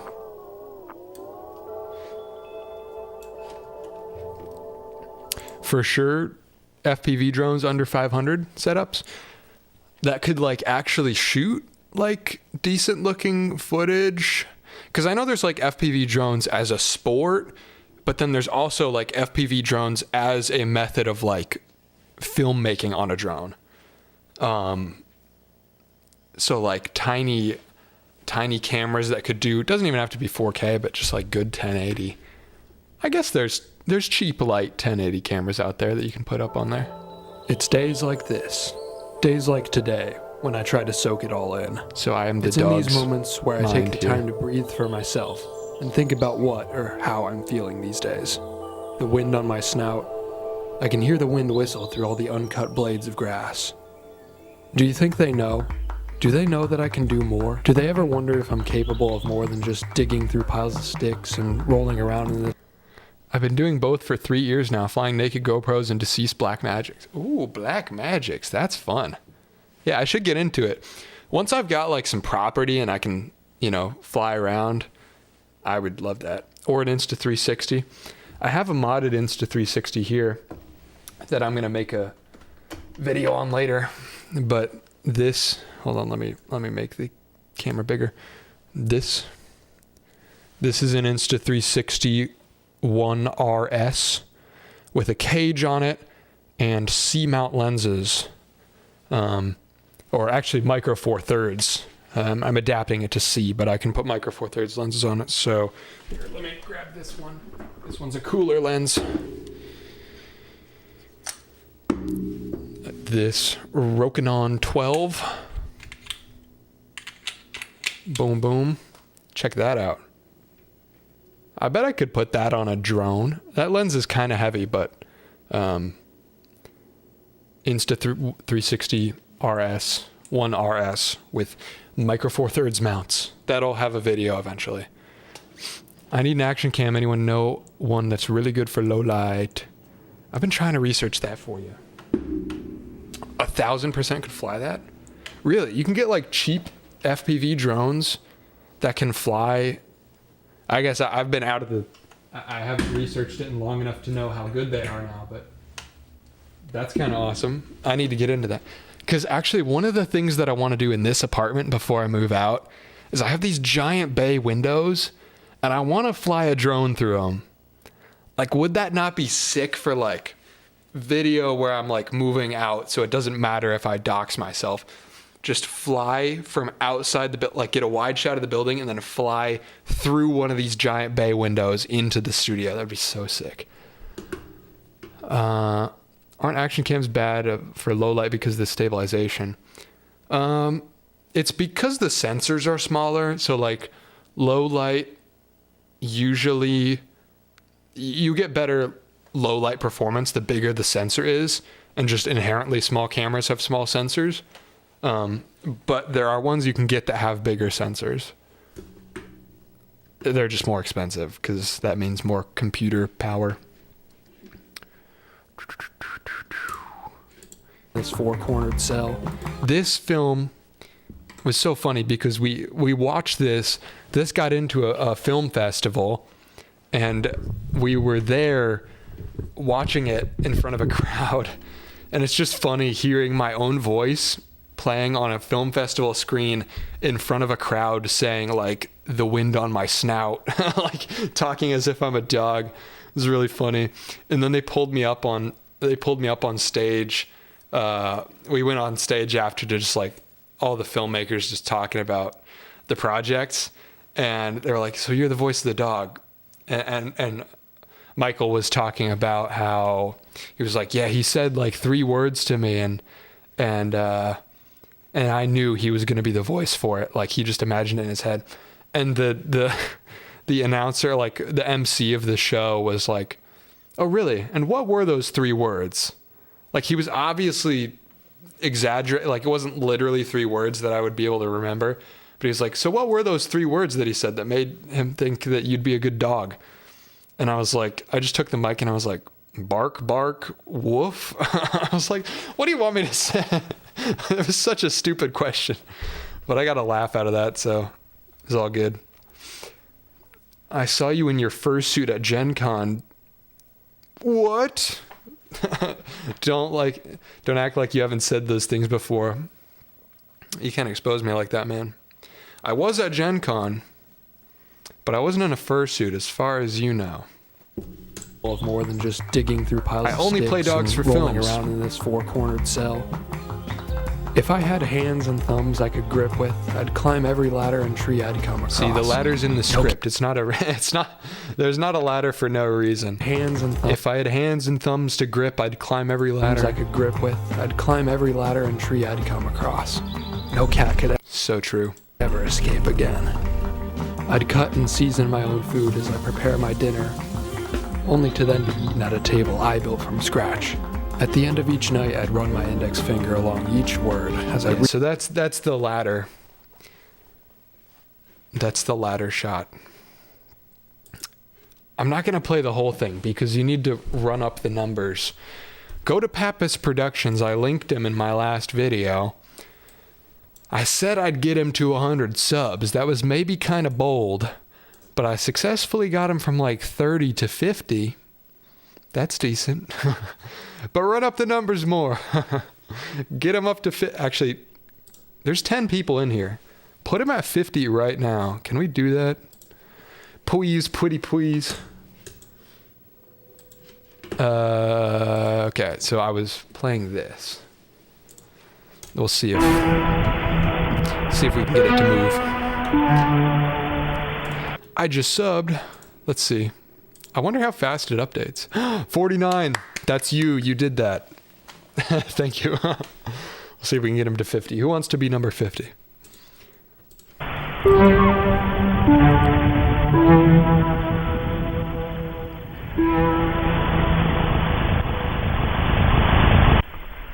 I love that shot. Just like by chance with my 3-second window. And I think that was the last shot I had on that floppy disk. There was a Coast Guard helicopter flying by and I was like, there's my shot.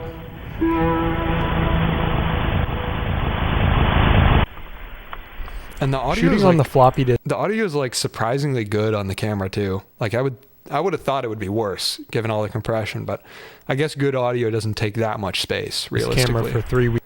Graffiti. There's one dude on my video that commented just graffiti, and I didn't know if he was commenting about this or about this. But Yes, graffiti. Shooting on the floppy That was some cool stuff. Graffiti! disk camera for 3 weeks was This guy's name was like Goose or something. It's pretty cool. Not names I recognize. Old Sony's audio is so iconic. The VX1000. That's that skate camera everybody uses, right? The skate camcorder. It's actually kind of nice. It was like a... Everybody loved that everybody I showed this video to loved this transition from like a solid minute of floppy cam footage was actually kind of nice to the piece to camera second angle. It was like a form of creative vacation. It was so annoying though to get that right. It was actually because I wanted like the right section of the piece to camera to be recorded on floppy disk, right? But I only have 3 seconds. So I have to like time what I'm saying perfectly so that like when the self timer on the camera hits, I'm saying the thing that I need to be saying there.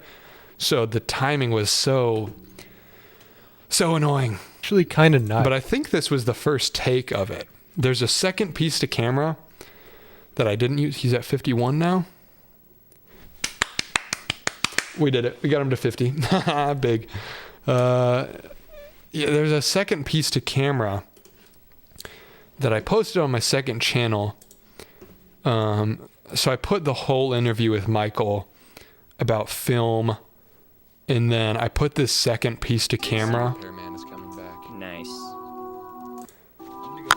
Whatever it is that you do, I think there's value. So this was gonna be in the video.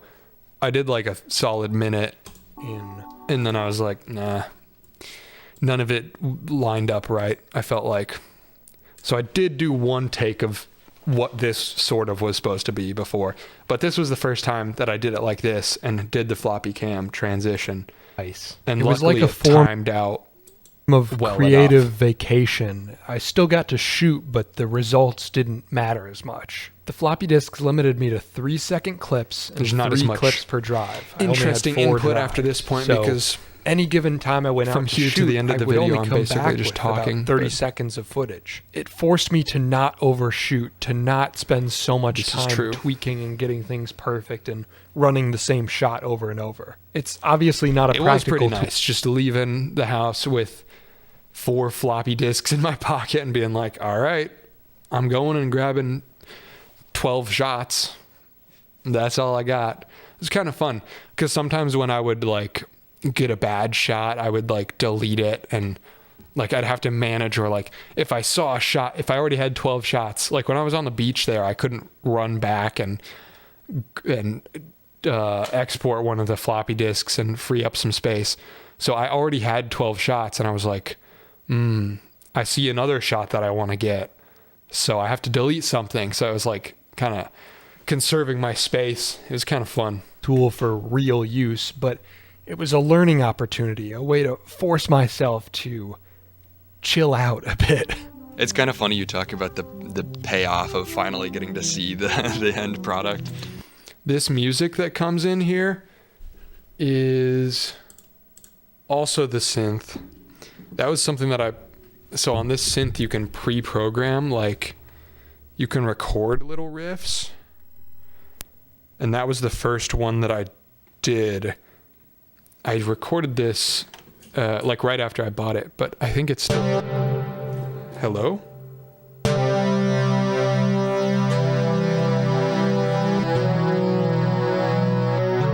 that's the riff. I guess riff is the wrong word, it's a melody.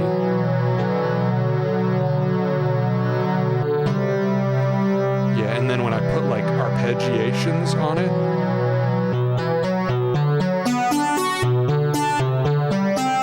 does like extra melody. You can hear this, right?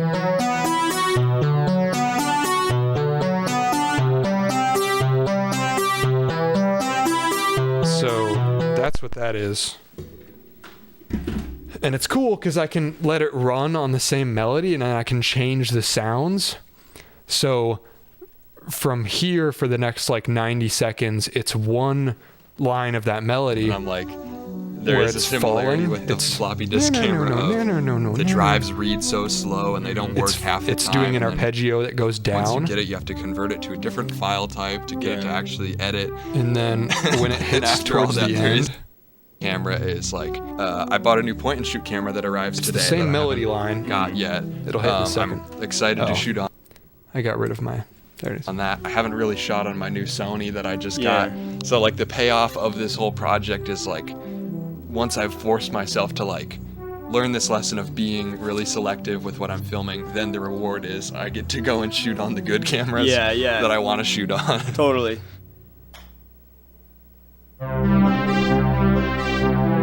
So here it's the exact same melody, but instead of no no no no no no no no no no no, it's rising. And it's also a slightly harsher tone. It's less and more like. And I also put a bass line under it. Yeah, I know this whole setup is a little... Which was such a pain because I'm not using I have never produced music before. I've never done anything other than play trombone in band in middle school and piano as a kid and some other little silly kazoo stuff in between. But I've never used a music production software. So all of this, as stupid as it is, all of this music was recorded directly into Timeline on DaVinci Resolve. I didn't produce tracks in Ableton or something and then port them in. I recorded as if it were a mic, as if I were doing voiceover, straight into the Timeline, which is such a backward, stupid way of doing it. But that's what I did. And so there's no metronome or tempo, locked tempo or measures even. So when I recorded this, you can hear the melody line. Unnecessary, but... And a simple bass line that just goes... fun with it. And that's what this whole thing is about. Making videos. And it was such a pain to get that to time correctly. Because it's not tempo based. This was actually... It's frames per second based. So it's trying to lock everything that you record to a 1/30th of a second interval because it's doing video editing frames instead of tempo, whatever it was set to. So if I'm going to do that more, I need to learn Ableton or FL Studio or Logic. If anybody in chat does music production, recommendations for a cheap, simple music production, I'll spend $300 on a software if it's not Adobe and I don't have to keep paying forever. I just need something simple that I can line up, play little loops with the synth and then repeat them rather than having to try to live play it and sync up. Stays fun. Because this was I know what it feels like annoying to have a hobby turn into a job, and I don't want this to be that. I don't want to put this pressure on myself. This sequence... Yeah, I basically, it's self-explanatory. I basically just got a bunch of clips from my old videos, put them up on the projector, and I was like, yeah, I'm just going to ramble. By this point, the entire video before this was done. So before I filmed this, everything up to the 7-minute mark was exactly as you see it in the final version. So I basically finished the video, and then I was just like, I'm a ramble. Because I knew I needed something at the end there. To wrap up the ideas that I was setting up. And so this was 1 a.m. or something, 2 a.m. later than I usually stay up. And I was like, damn, I hope this is coherent tomorrow when I wake up and rewatch this. I hope I didn't sound crazy. And I would have said some things different, but I'm having fun with it.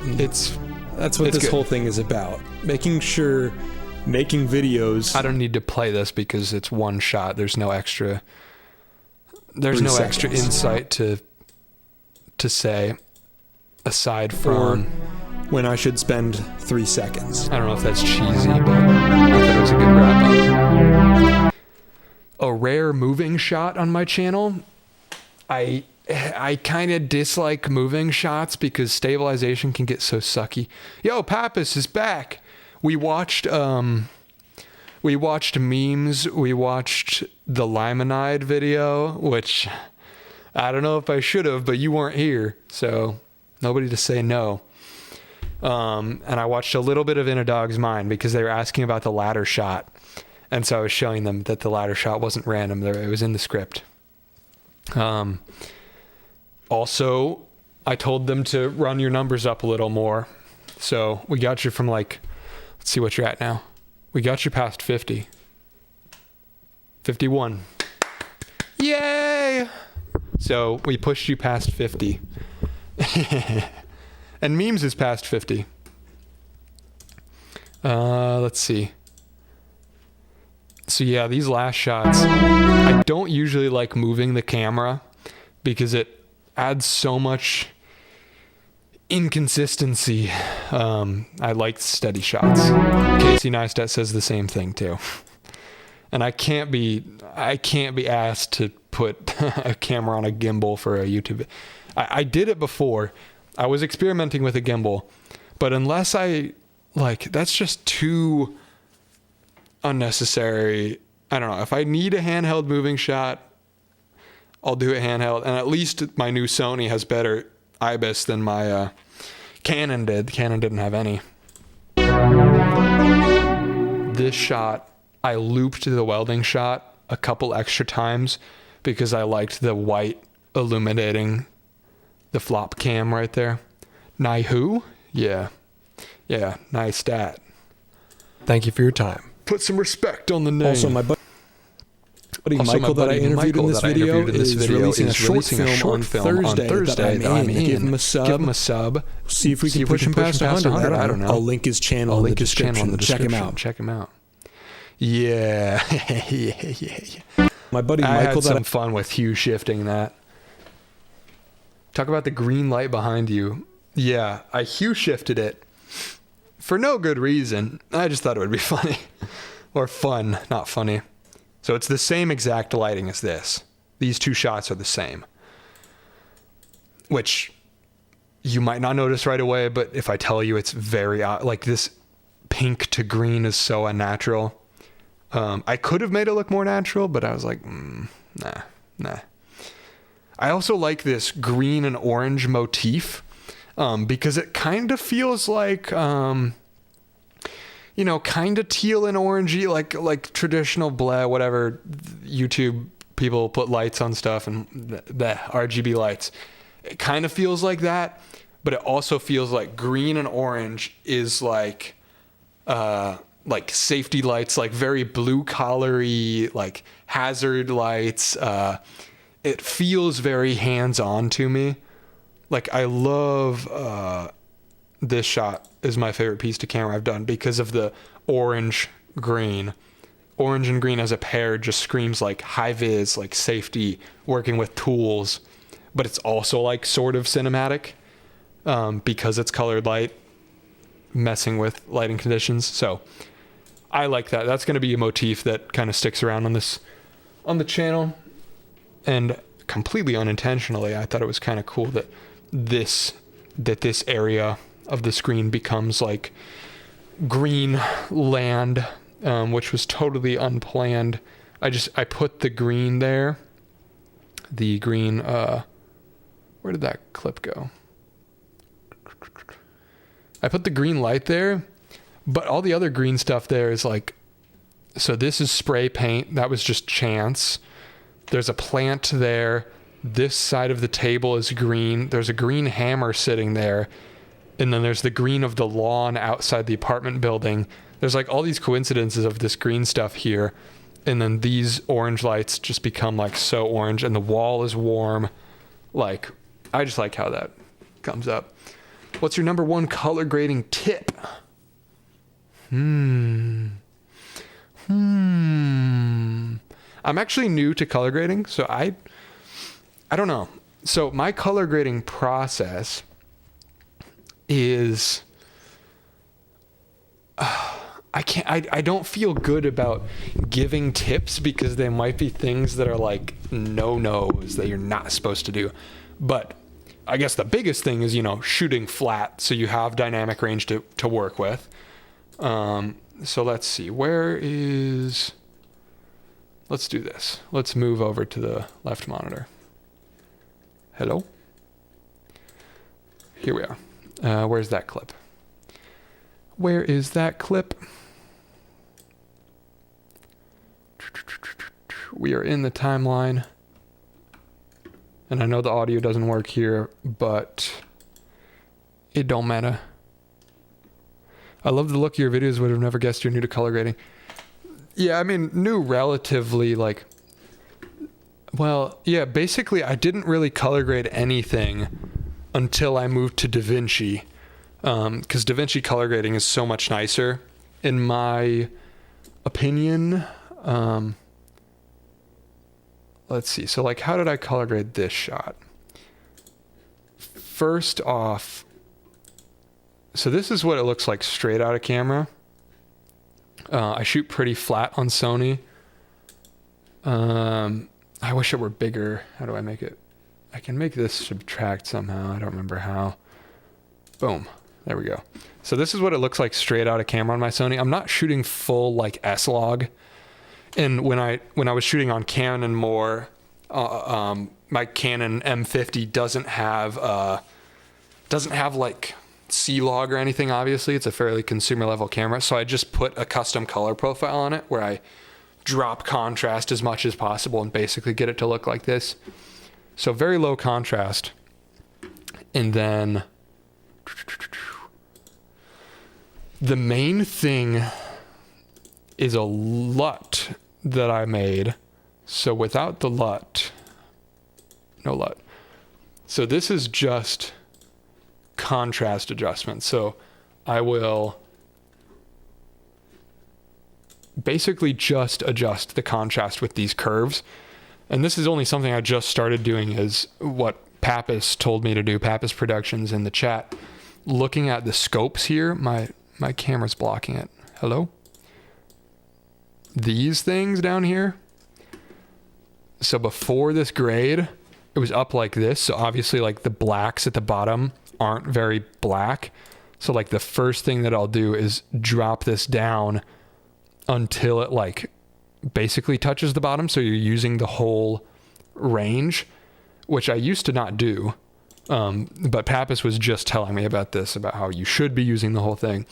I thought it looked kind of cinematic to have my blacks light, but then I learned that no, that's not correct. It should actually be using the full range. And then since I'm shooting a dark object here, I want more contrast in the darks, so I'll drag up, and this is all curves, so I'll drag up to bring more contrast into that. And then I want more of these lights to reach the top, so bring that up, mess with this middle section a bit. And that's basically what I did for, let's see how close I was before I deleted it.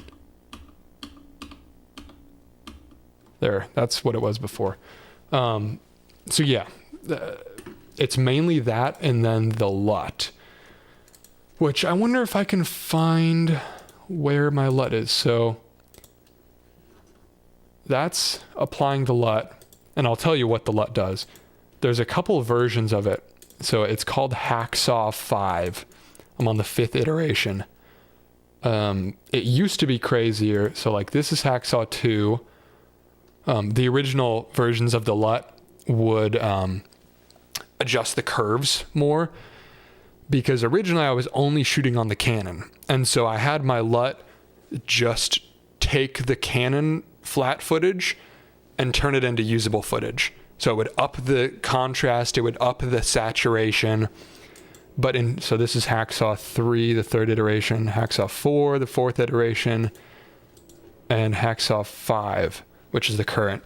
So in the most recent iteration, the LUT does not change the saturation at all, or maybe it amps it up a little bit. I don't think it does much though. And the big thing is it doesn't change the contrast. So this is what the LUT itself is doing to the footage versus flat footage to just the LUT. So yeah, it does increase saturation. This is what the LUT does. And then that's with contrast. Now I will show you what the LUT does. The reason it's called Hacksaw, I hope there's nothing in here weird. This is my random other junk. Where's the Hacksaw video? Cutting a lens. Many of you may not have seen this video, but it's getting hot in here because I turned the AC off an hour ago for the audio quality. Yeah, upgrade project version. So many of you may have not seen this. Oh, no, it's gone. I moved all the media. This is a video where I take a hacksaw to an EFS lens to turn it into an EF lens. Damn, it's gone though. Where is... Oh, maybe it's in the... I think the new version's in EOS M. No, it's in dashboard. I developed the LUTs along the way, and I don't remember where I put them.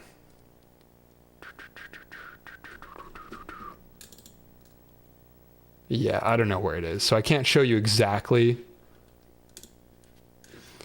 But basically what the LUT is it exaggerates the oranges and the greens. It brings up the saturation. So what the LUT is mostly within this, the color warper, which allows you to adjust, seizure warning, which allows you to adjust the saturation of different tones separately. And basically what my LUT is it moves the reds towards orange a little bit. So I take this and drag it over. So here, let's take the LUT off of it and just see if I can replicate it. So it moves the reds orange. It brings saturation up on everything a little bit. Amps up the oranges. Is the Hacksaw video something that is yet to be released? No, it's actually on my second channel. I will show you. On my channel, there's a second channel where I post junk. Almost at 200 subs, actually. And so if you go back, it's called Hacksaw Camera Mod. This video is stupid. It's just me screwing around. This is when I first moved into this apartment. That means good morning in Spanish. Today I have received a parcel from the United States Postal Service. It is this thing, which is called a speed booster, but there are compatibility issues which require... So up to this point, I was just shooting on like EFM lenses, and I didn't have almost any good camera gear when I moved here in January. So this was me getting a speed booster so that I could use EF lenses. To make some modifications to some... Also, Scotty says, try like a 10% black Pro Mist. It would look killer with your windows in the studio. I just picked up... I've only used it in the new video. So in the newest video, you might be able to tell. But, oh, it's on this camera right now. I was looking for it. It's a Tiffin... it's not the black Pro Mist. It's a glimmer glass. It's bronze glimmer glass. Which is similar, but it's a little warmer. So I have been using that. So like if I shine my, like it should, see, it like mists instead of, if that weren't there, you wouldn't get that glowy effect. So that is a pickup I just got, but I only have one. And I want more because I have, I've been using, on the new Sony, I've been using an 18-105 and a 10-18, and I want one for both so I don't have to switch it around. But this video is... This is a low-effort this is bad. Experience. So the idea with the speed booster is that it has a little magnifier in there, And so in theory, it makes your lens have more light coming in general, autofocus and also chugging. makes the lenses have a wider field of view. This is me using the 15 to 45 EFS kit lens. Like the lens I'm using right now is supposed to be a fairly wide lens. It's an 18 to 55. 18 to 55. And this is all the way zoomed out right now, but it's still pretty zoomed This is because it's an APS-C camera with 4K crop. So. in, just to the nature of the 4K on this camera cropping down on the sensor. And I use 82 millimeter filters and step-up rings for any other.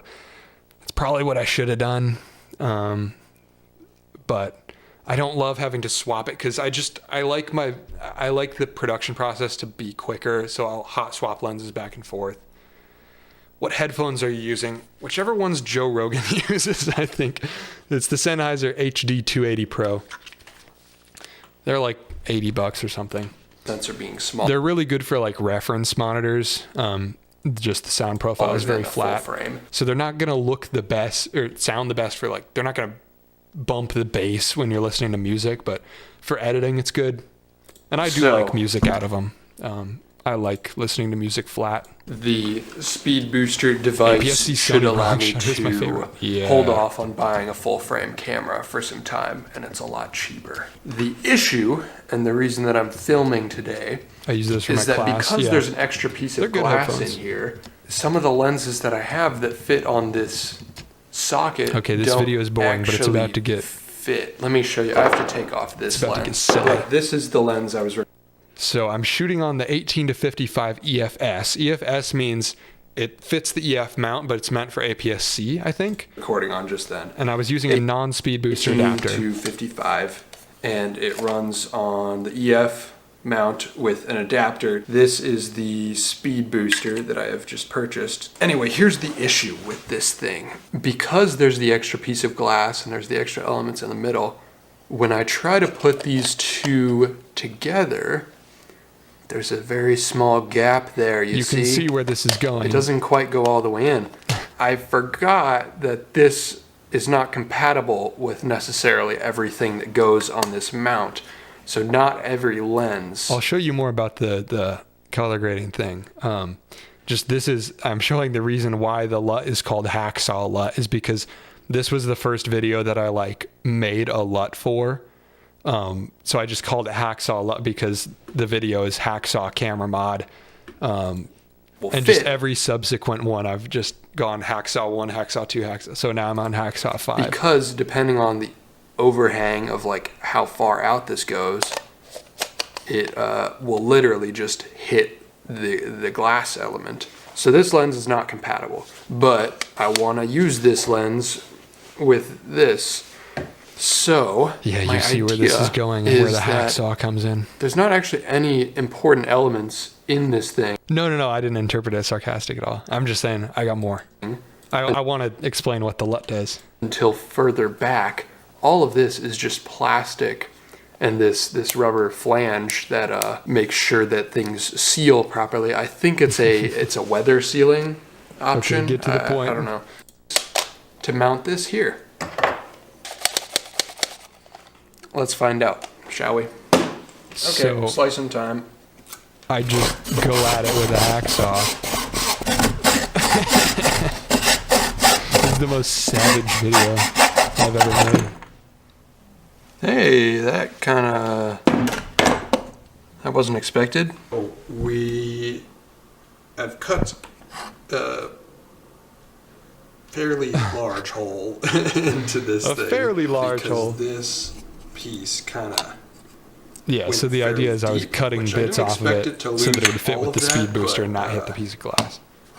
I'm okay with it. Look at all the little cities. All right, test it out, mister. The big reveal. That's a click. That was actually quite easy. That's solid. So it did work. The thing I have to test is if my autofocus still works, or and the autofocus did still work. So that's why it was called the Hacksaw LUT. But so basically what it does is it shifts the red. You see how I can take the reds and bring them to whatever hue. I take the reds more orange, amp up the oranges, amp up the greens, maybe send the blues a little more teal. But in a previous version, the blues went really teal, but then I got a bunch of comments saying it was an orange and teal LUT, which it wasn't, but it kind of was. Totally unintentional. But now the blues are more evident. On my LUT, I actually dimmed down the purples and the blues quite a lot. So you won't see purple and blue hues in my videos that much. I'll bring them back up after the LUT if there's like a prominent blue thing in frame. But for the most part, blue doesn't exist in my videos, or purple doesn't exist, because all of the tones are orange and green a lot of the times. And then as it comes to like skin tone, I'm careful with moving things around too much in this area between like reds and magentas to not screw up skin tones too much while I'm messing with colors. But generally, going for that warm feeling with vibrant greens is what everything does. So that's the color grading process, is a LUT that only changes the colors. It's basically just messing with saturations. And then I de-log the footage. I contrast the footage on each clip individually, which I think is sort of a weird, non-standard way to do it, because most LUTs will convert from, S-log or C-log or whatever you're shooting on to your final product right there. So it'll mess with the colors and mess with the contrast all in one. But because in my videos I'm shooting on Sony and Canon and point and shoots and everything, like there's so many different cameras, it's not like a cinema production process. I like my LUTs to be a little more flexible. So the LUT only manages the color, and I do the contrast clip by clip. That's the color grading process. Hey, we just crossed 2 hours on the stream. That's my benchmark of like, if I can go for 2 hours, that's pretty good. So I might call it there, unless there's any extra questions. Roxanne Judith says, wave, hello. Sell us the LUT. Pappas says, I'll never sell out. Actually, maybe I'll make it available. Not for money, but it's such a classic. I feel like more and more creators have jumped on the handheld train when used tastefully. Has a nice hint of authenticity or human. Oh yeah, the gimbal.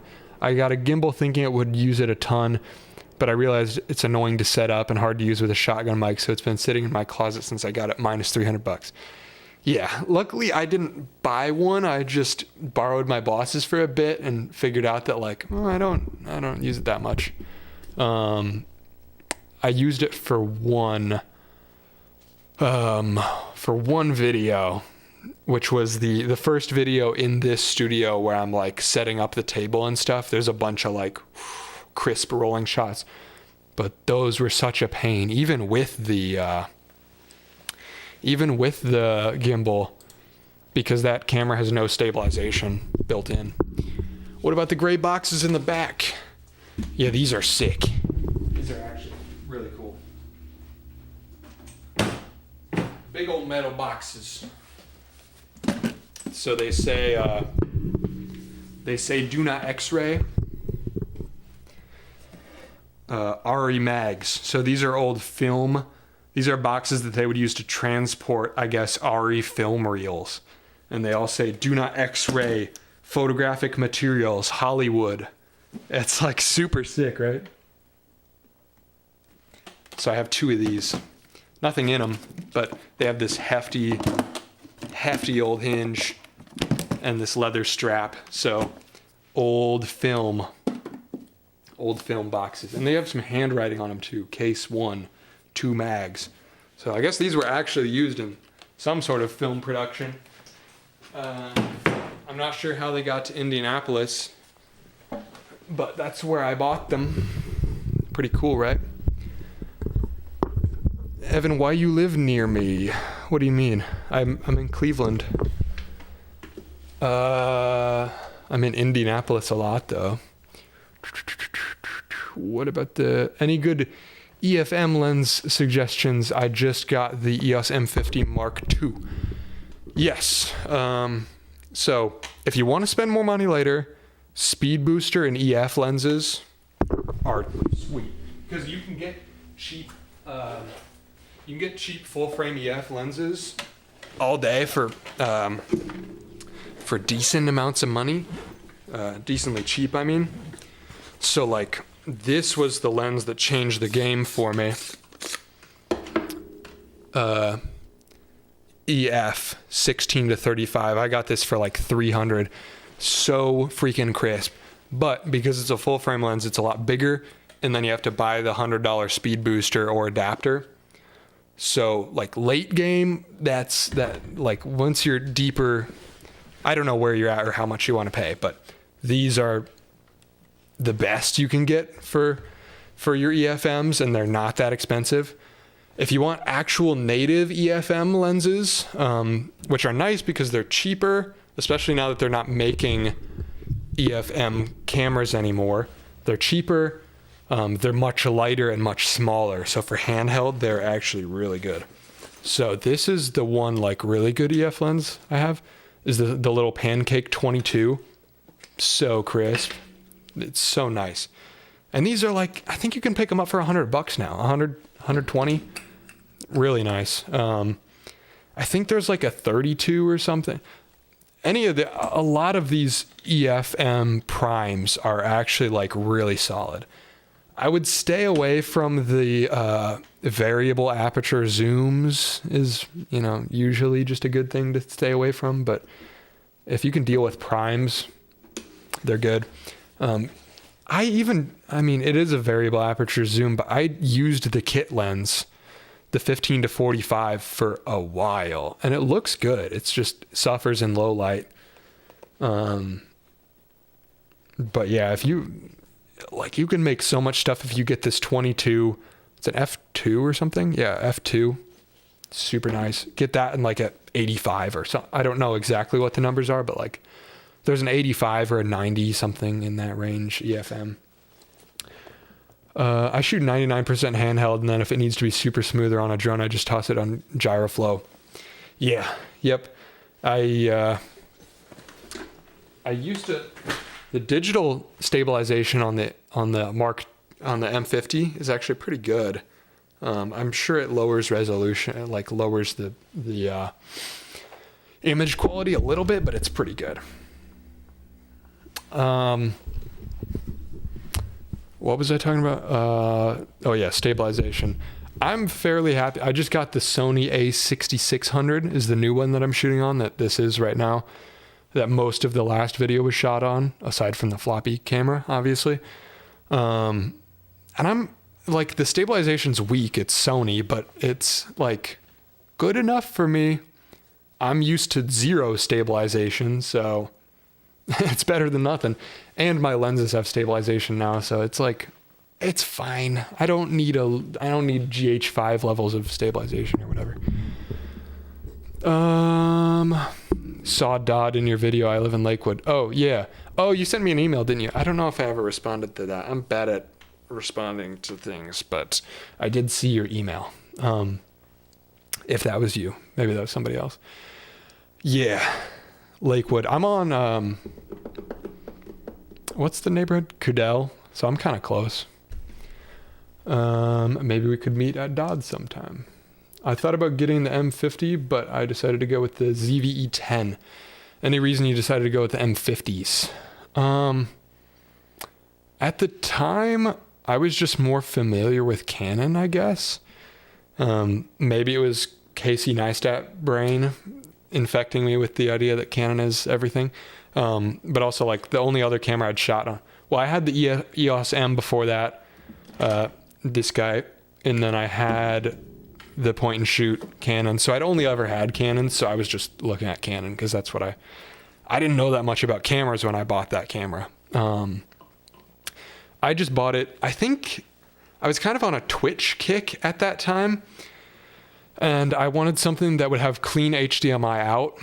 And so when the M50 Mark II came out, that was like one of the selling points, is it's got clean HDMI. And so that's why I went with that one, because I was familiar with Canon, and it was also like the cheapest one that was like good 4K, but also could live stream, because that was like a big part of my plan back then, which I guess I'm live streaming now, but it's not as big of a part of the plan as I thought it would have been.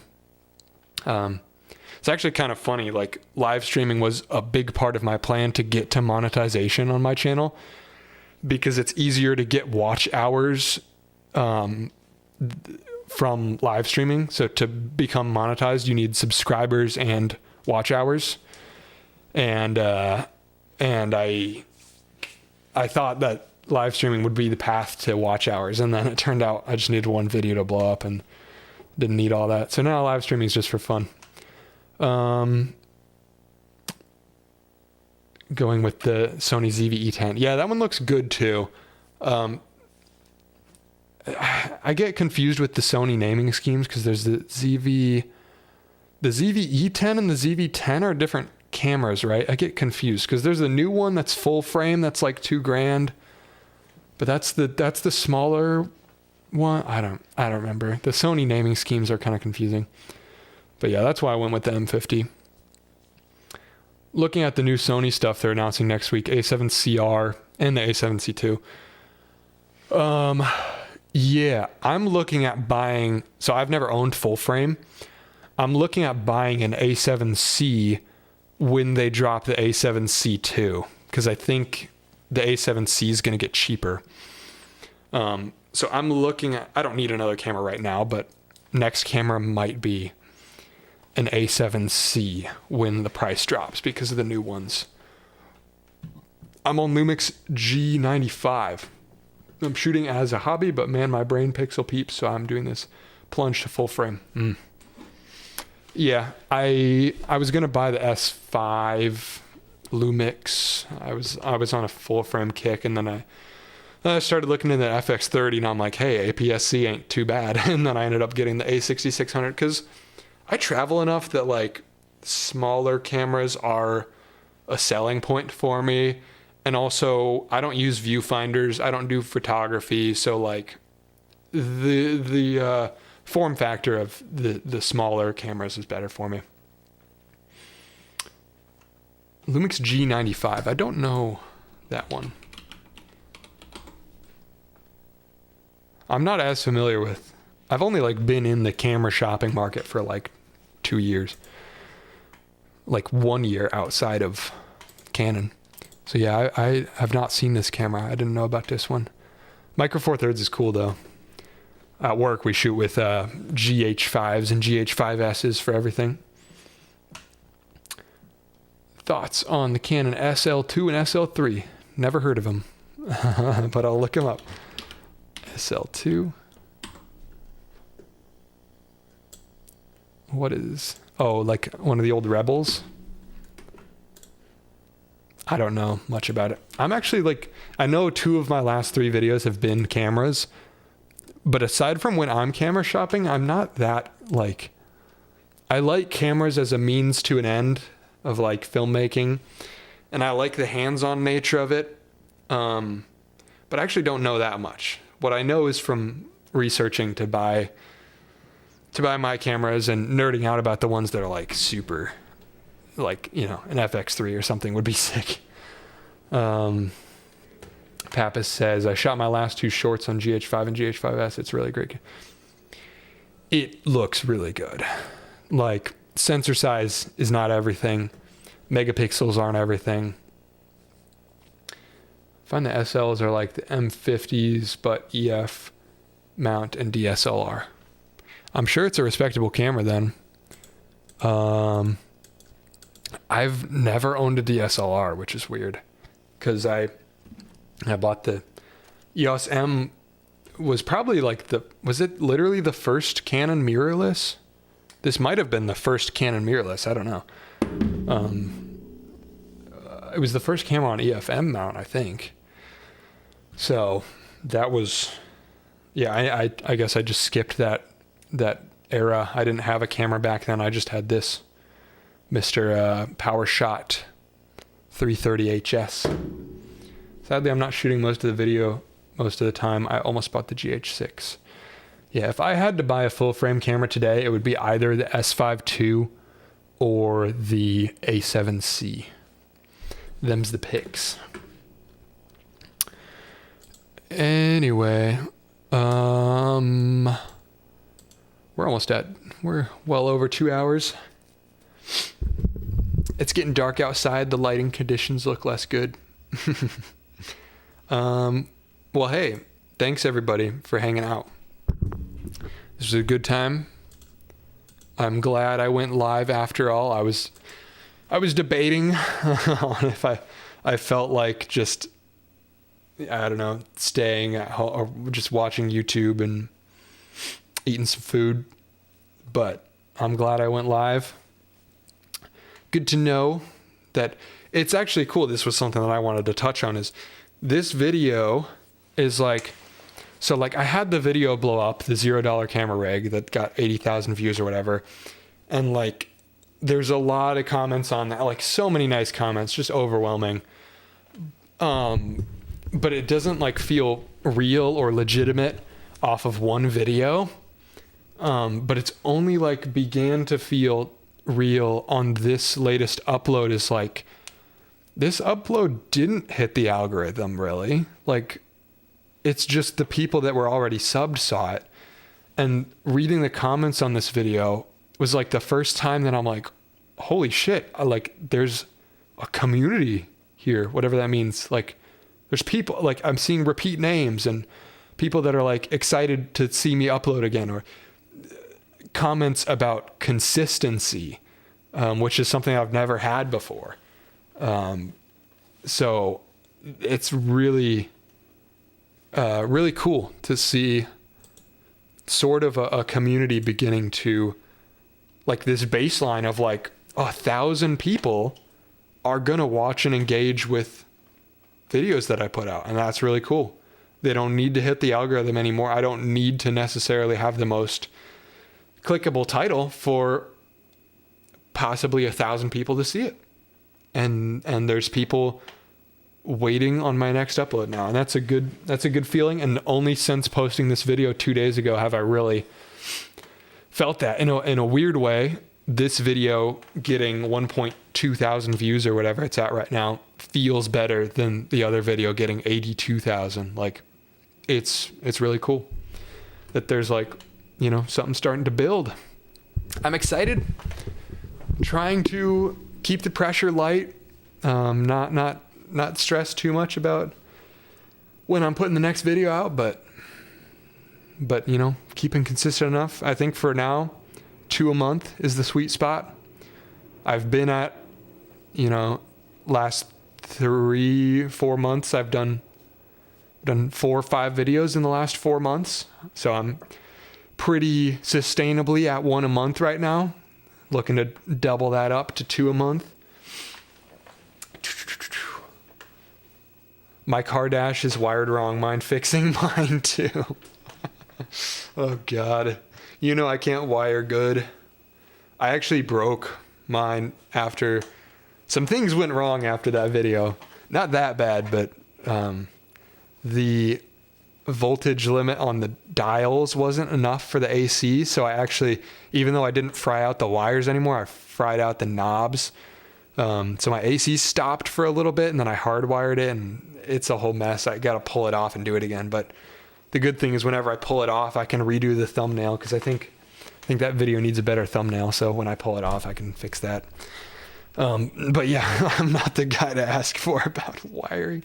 I mean, I could do it, but no promises it won't light on fire. On a scale of 1 to 10, is it becoming a shitbox 3000? Yeah, 10. It's definitely a shitbox. But what else? Perhaps I'll run into you at Dodd. Possibly, yeah. You could, if you wanted, you could email me or like DM me on Instagram or something. see if we can, because I'm down to make connections in the area. I don't know anybody. Like, I just moved here in January and I haven't like connected with any other filmmakers or makers in general yet. Screw it, we ball buying alike. Used A7 IIIs pop up for $1,000 decently often. That's a good camera to have for $1,000. Any hints on your next video topic? Yes, I have. It might change, but I have the next 7 videos planned, and 2 of them are actually somewhat shot. The next video that's coming out, Pappas says Josh is hopping on. I'm about to end, but I guess if people keep chatting, if we keep chatting, I'll keep going. We'll see what Josh has to say. Maybe we can watch the, I could get you guys on FaceTime and we could watch something again. The Fry review or something. I played that earlier. I'm sure John will be psyched. But any hints for your next video topic? So the next 7, the order might change roughly, but the next 7 are planned. The next handful after that, I basically know all the videos I'm doing to the end of the year. I just don't know exactly what order and what pace they're coming out. The next one will be wiring custom desktop speakers, actually, like little bookshelf speakers, and I'm gonna do it for $0. As much as I got ragged on for putting $0 in the title of a video, I'm doing it again. I don't give a shit. The $0 speaker rig. Whatever. I don't know if $0 will actually be in the title, but that's the idea, is I'm gonna make bookshelf speakers out of my old car speakers and scrap wood. And then I'm going to wire them up to this amp that I bought. And I know I'm going to get at least one comment that's like, this wasn't $0, you bought the amp. But it's like, man, you are missing the point. It's $0 speakers. Hate comments is a strong word, but I had mean comments on the $0 camera rig video that were like, it's not $0. I can't get... And it's like, did you really click on that video expecting me to send you a link to a website where you can buy a camera for $0? Like, no. Is that not obvious that I'm saying the point is making the most of what you already have, not spending money. I'm not saying you can have what I have for $0. People miss the point. But that's comments for you. That's just people being mean. So that's kind of the avenue that this next video will be in, because I'm currently using the speakers at my desk right now are these. These are the oldest piece of, so these are the same speakers that I had on my computer as a kid. So over time, like, I slowly upgraded the computer and everything, but the monitor gets switched out, the tower gets switched out, pieces get switched out, but the only thing that has stayed for all of these years are those speakers. And so finally it's maybe time for them to go. So the video would be sort of recapping that story, as well as making their replacements. So it'll be using my old car speakers, because I bought new speakers for my car, so I have the old car speakers, and I'm going to use those, which the video might not happen if it goes poorly, but my theory is it'll be as simple as wiring them up to an RCA plug and plugging it into the amp.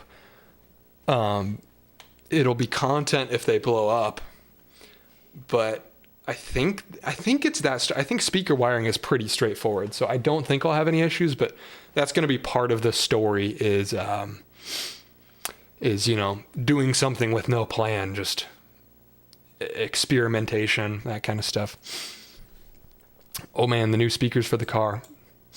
Yep, Rockford Fosgate, and I'm gonna put a sub in it too soon. But in the area I live, people steal subs out of cars, so. Gotta like hide it or something. Shitbox 4000 now with easy listening. Exactly. Well, it's not easy listening because the car has no soundproofing because all of the panels are taken out, so you get hella road noise. Ridiculous amounts of road noise. So it is not easy listening at all. Bro, I legit sold a car sub for 40 yesterday. Damn. Oh well, I picked up one off the side of the road, and I don't know if it's gonna work, but I found like one of them old big bookshelf, or not bookshelf speaker, like a tower speakers. But it was just starting to rain as I picked it up off the curb. So it might be total junk, but it's like a 16-inch sub or something, 14-inch maybe. Hayden, gonna head out. I love your videos. Thanks for your inspiration. Thank you for the support, man. Thanks for hanging out on the stream. I'll probably do more. Like, I want to do them every Thursday. I feel like I need to start planning things because I can only do so much bullshitting with chat. But, as the numbers keep growing, if there's 20 people in here all the time, there will be infinite chatting to do. But it would be better for me to have a plan of something to do if the chat quiets down. Johnny says, love you, Bev. Goodbye. Good night, John. Or wait, no, it's like 8 p.m. for you. It ain't good night. Should hit you up. Yeah.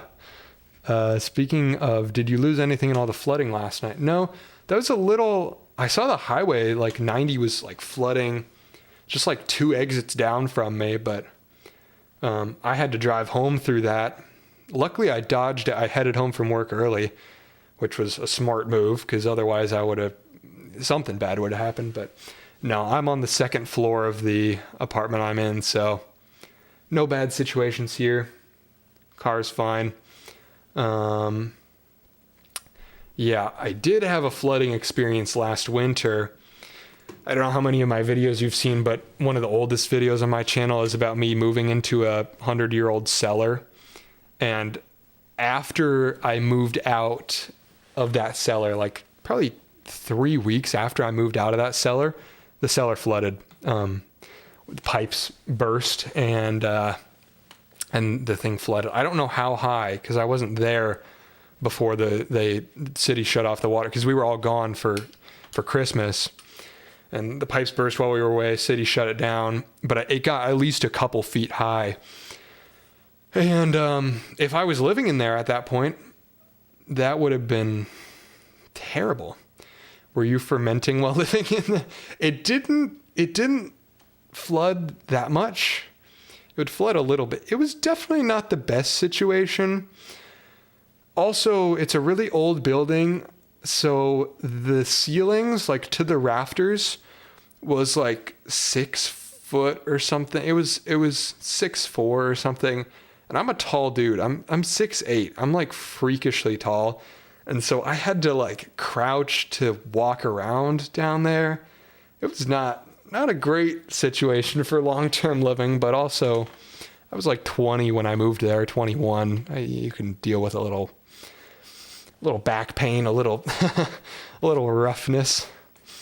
What's the tiny TV on the big TV? It looks kind of interesting. Yeah, I think it's... So I picked it up at a Goodwill for like $7 or something. I don't know exactly... Well, so it came in the box, and the box said something about like... is used in a car. So it comes with a plug that you can plug it into the 12-volt like cigarette port. And I don't know what the idea, like if you can actually get TV signal while you're driving around, it doesn't make any sense, but it has a radio on it. I've gotten the radio to work. I haven't got the TV to work yet. Eventually, I want 3 of these RCA converters so I can run all 3 TVs at once. But the high-pitched CRT whine kind of gets to me, so I don't like to have them on for too long. But yeah, it's meant to be used in a car, which is really weird. But I love it. It's a cute little tiny thing. I can get it to turn on and like have static. Shut up. Let's see if we can get it to turn on. Yeah, so there it goes with the static. But it's strange because it doesn't take RCA. The video in is a 3.5 millimeter jack. So it's a video jack that's like a 3.5 millimeter aux. It's really weird. But the radio works. Supposedly.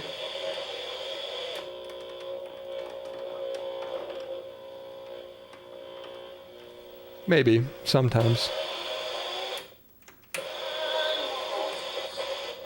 Cultural Gardens by going to the website clevelandoneworldday.org. Jamming.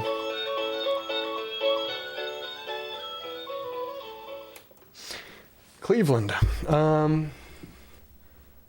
Most of the waves for those have been killed off, I believe. For the TV stuff, yeah, probably. Tecmo did a few. I love Tecmo. I should find that. I know for sure they've been killed off in the UK. Yeah, they're probably dead here too. Most of the analog. I think all the analog is gone. Yeah. All right. I might call it there. 2.5 hours. Very solid stream for me.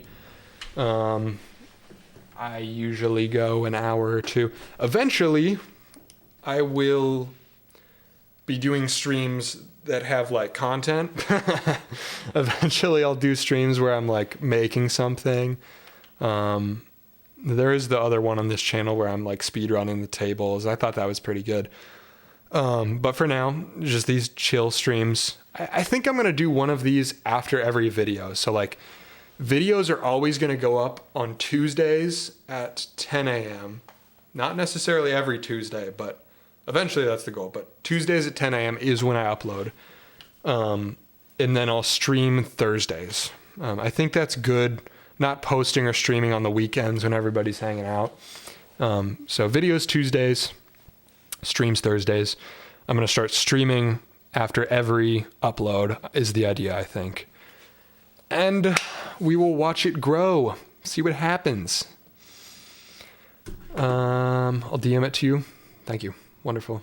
Yeah, you can find me on Instagram easy. My username is just Evan Monsma. Same profile picture. Anyway, thank you everybody for the support. Thanks for hanging out for a bit. I am going to have a beer, make some burgers, go to bed, and do it all again tomorrow. We could make the TV be live FPV drone feed. That would be sick. That would actually be awesome. Yeah, I like playing random stuff. Oh, I didn't think of that. I used to do that. Put little videos of random stuff on the TVs during piece to cameras. I need to do that more. Just like rodeo footage or like something weird just for somebody to see in the background. It's kind of fun. There was a stream before that I was doing woodworking on the stream, and the whole time I had on the TV that clip of the orangutan with a hand saw sawing a piece of wood. So he's like woodworking along with me. Anyway, okay. Thank you, everybody. Thanks for the support.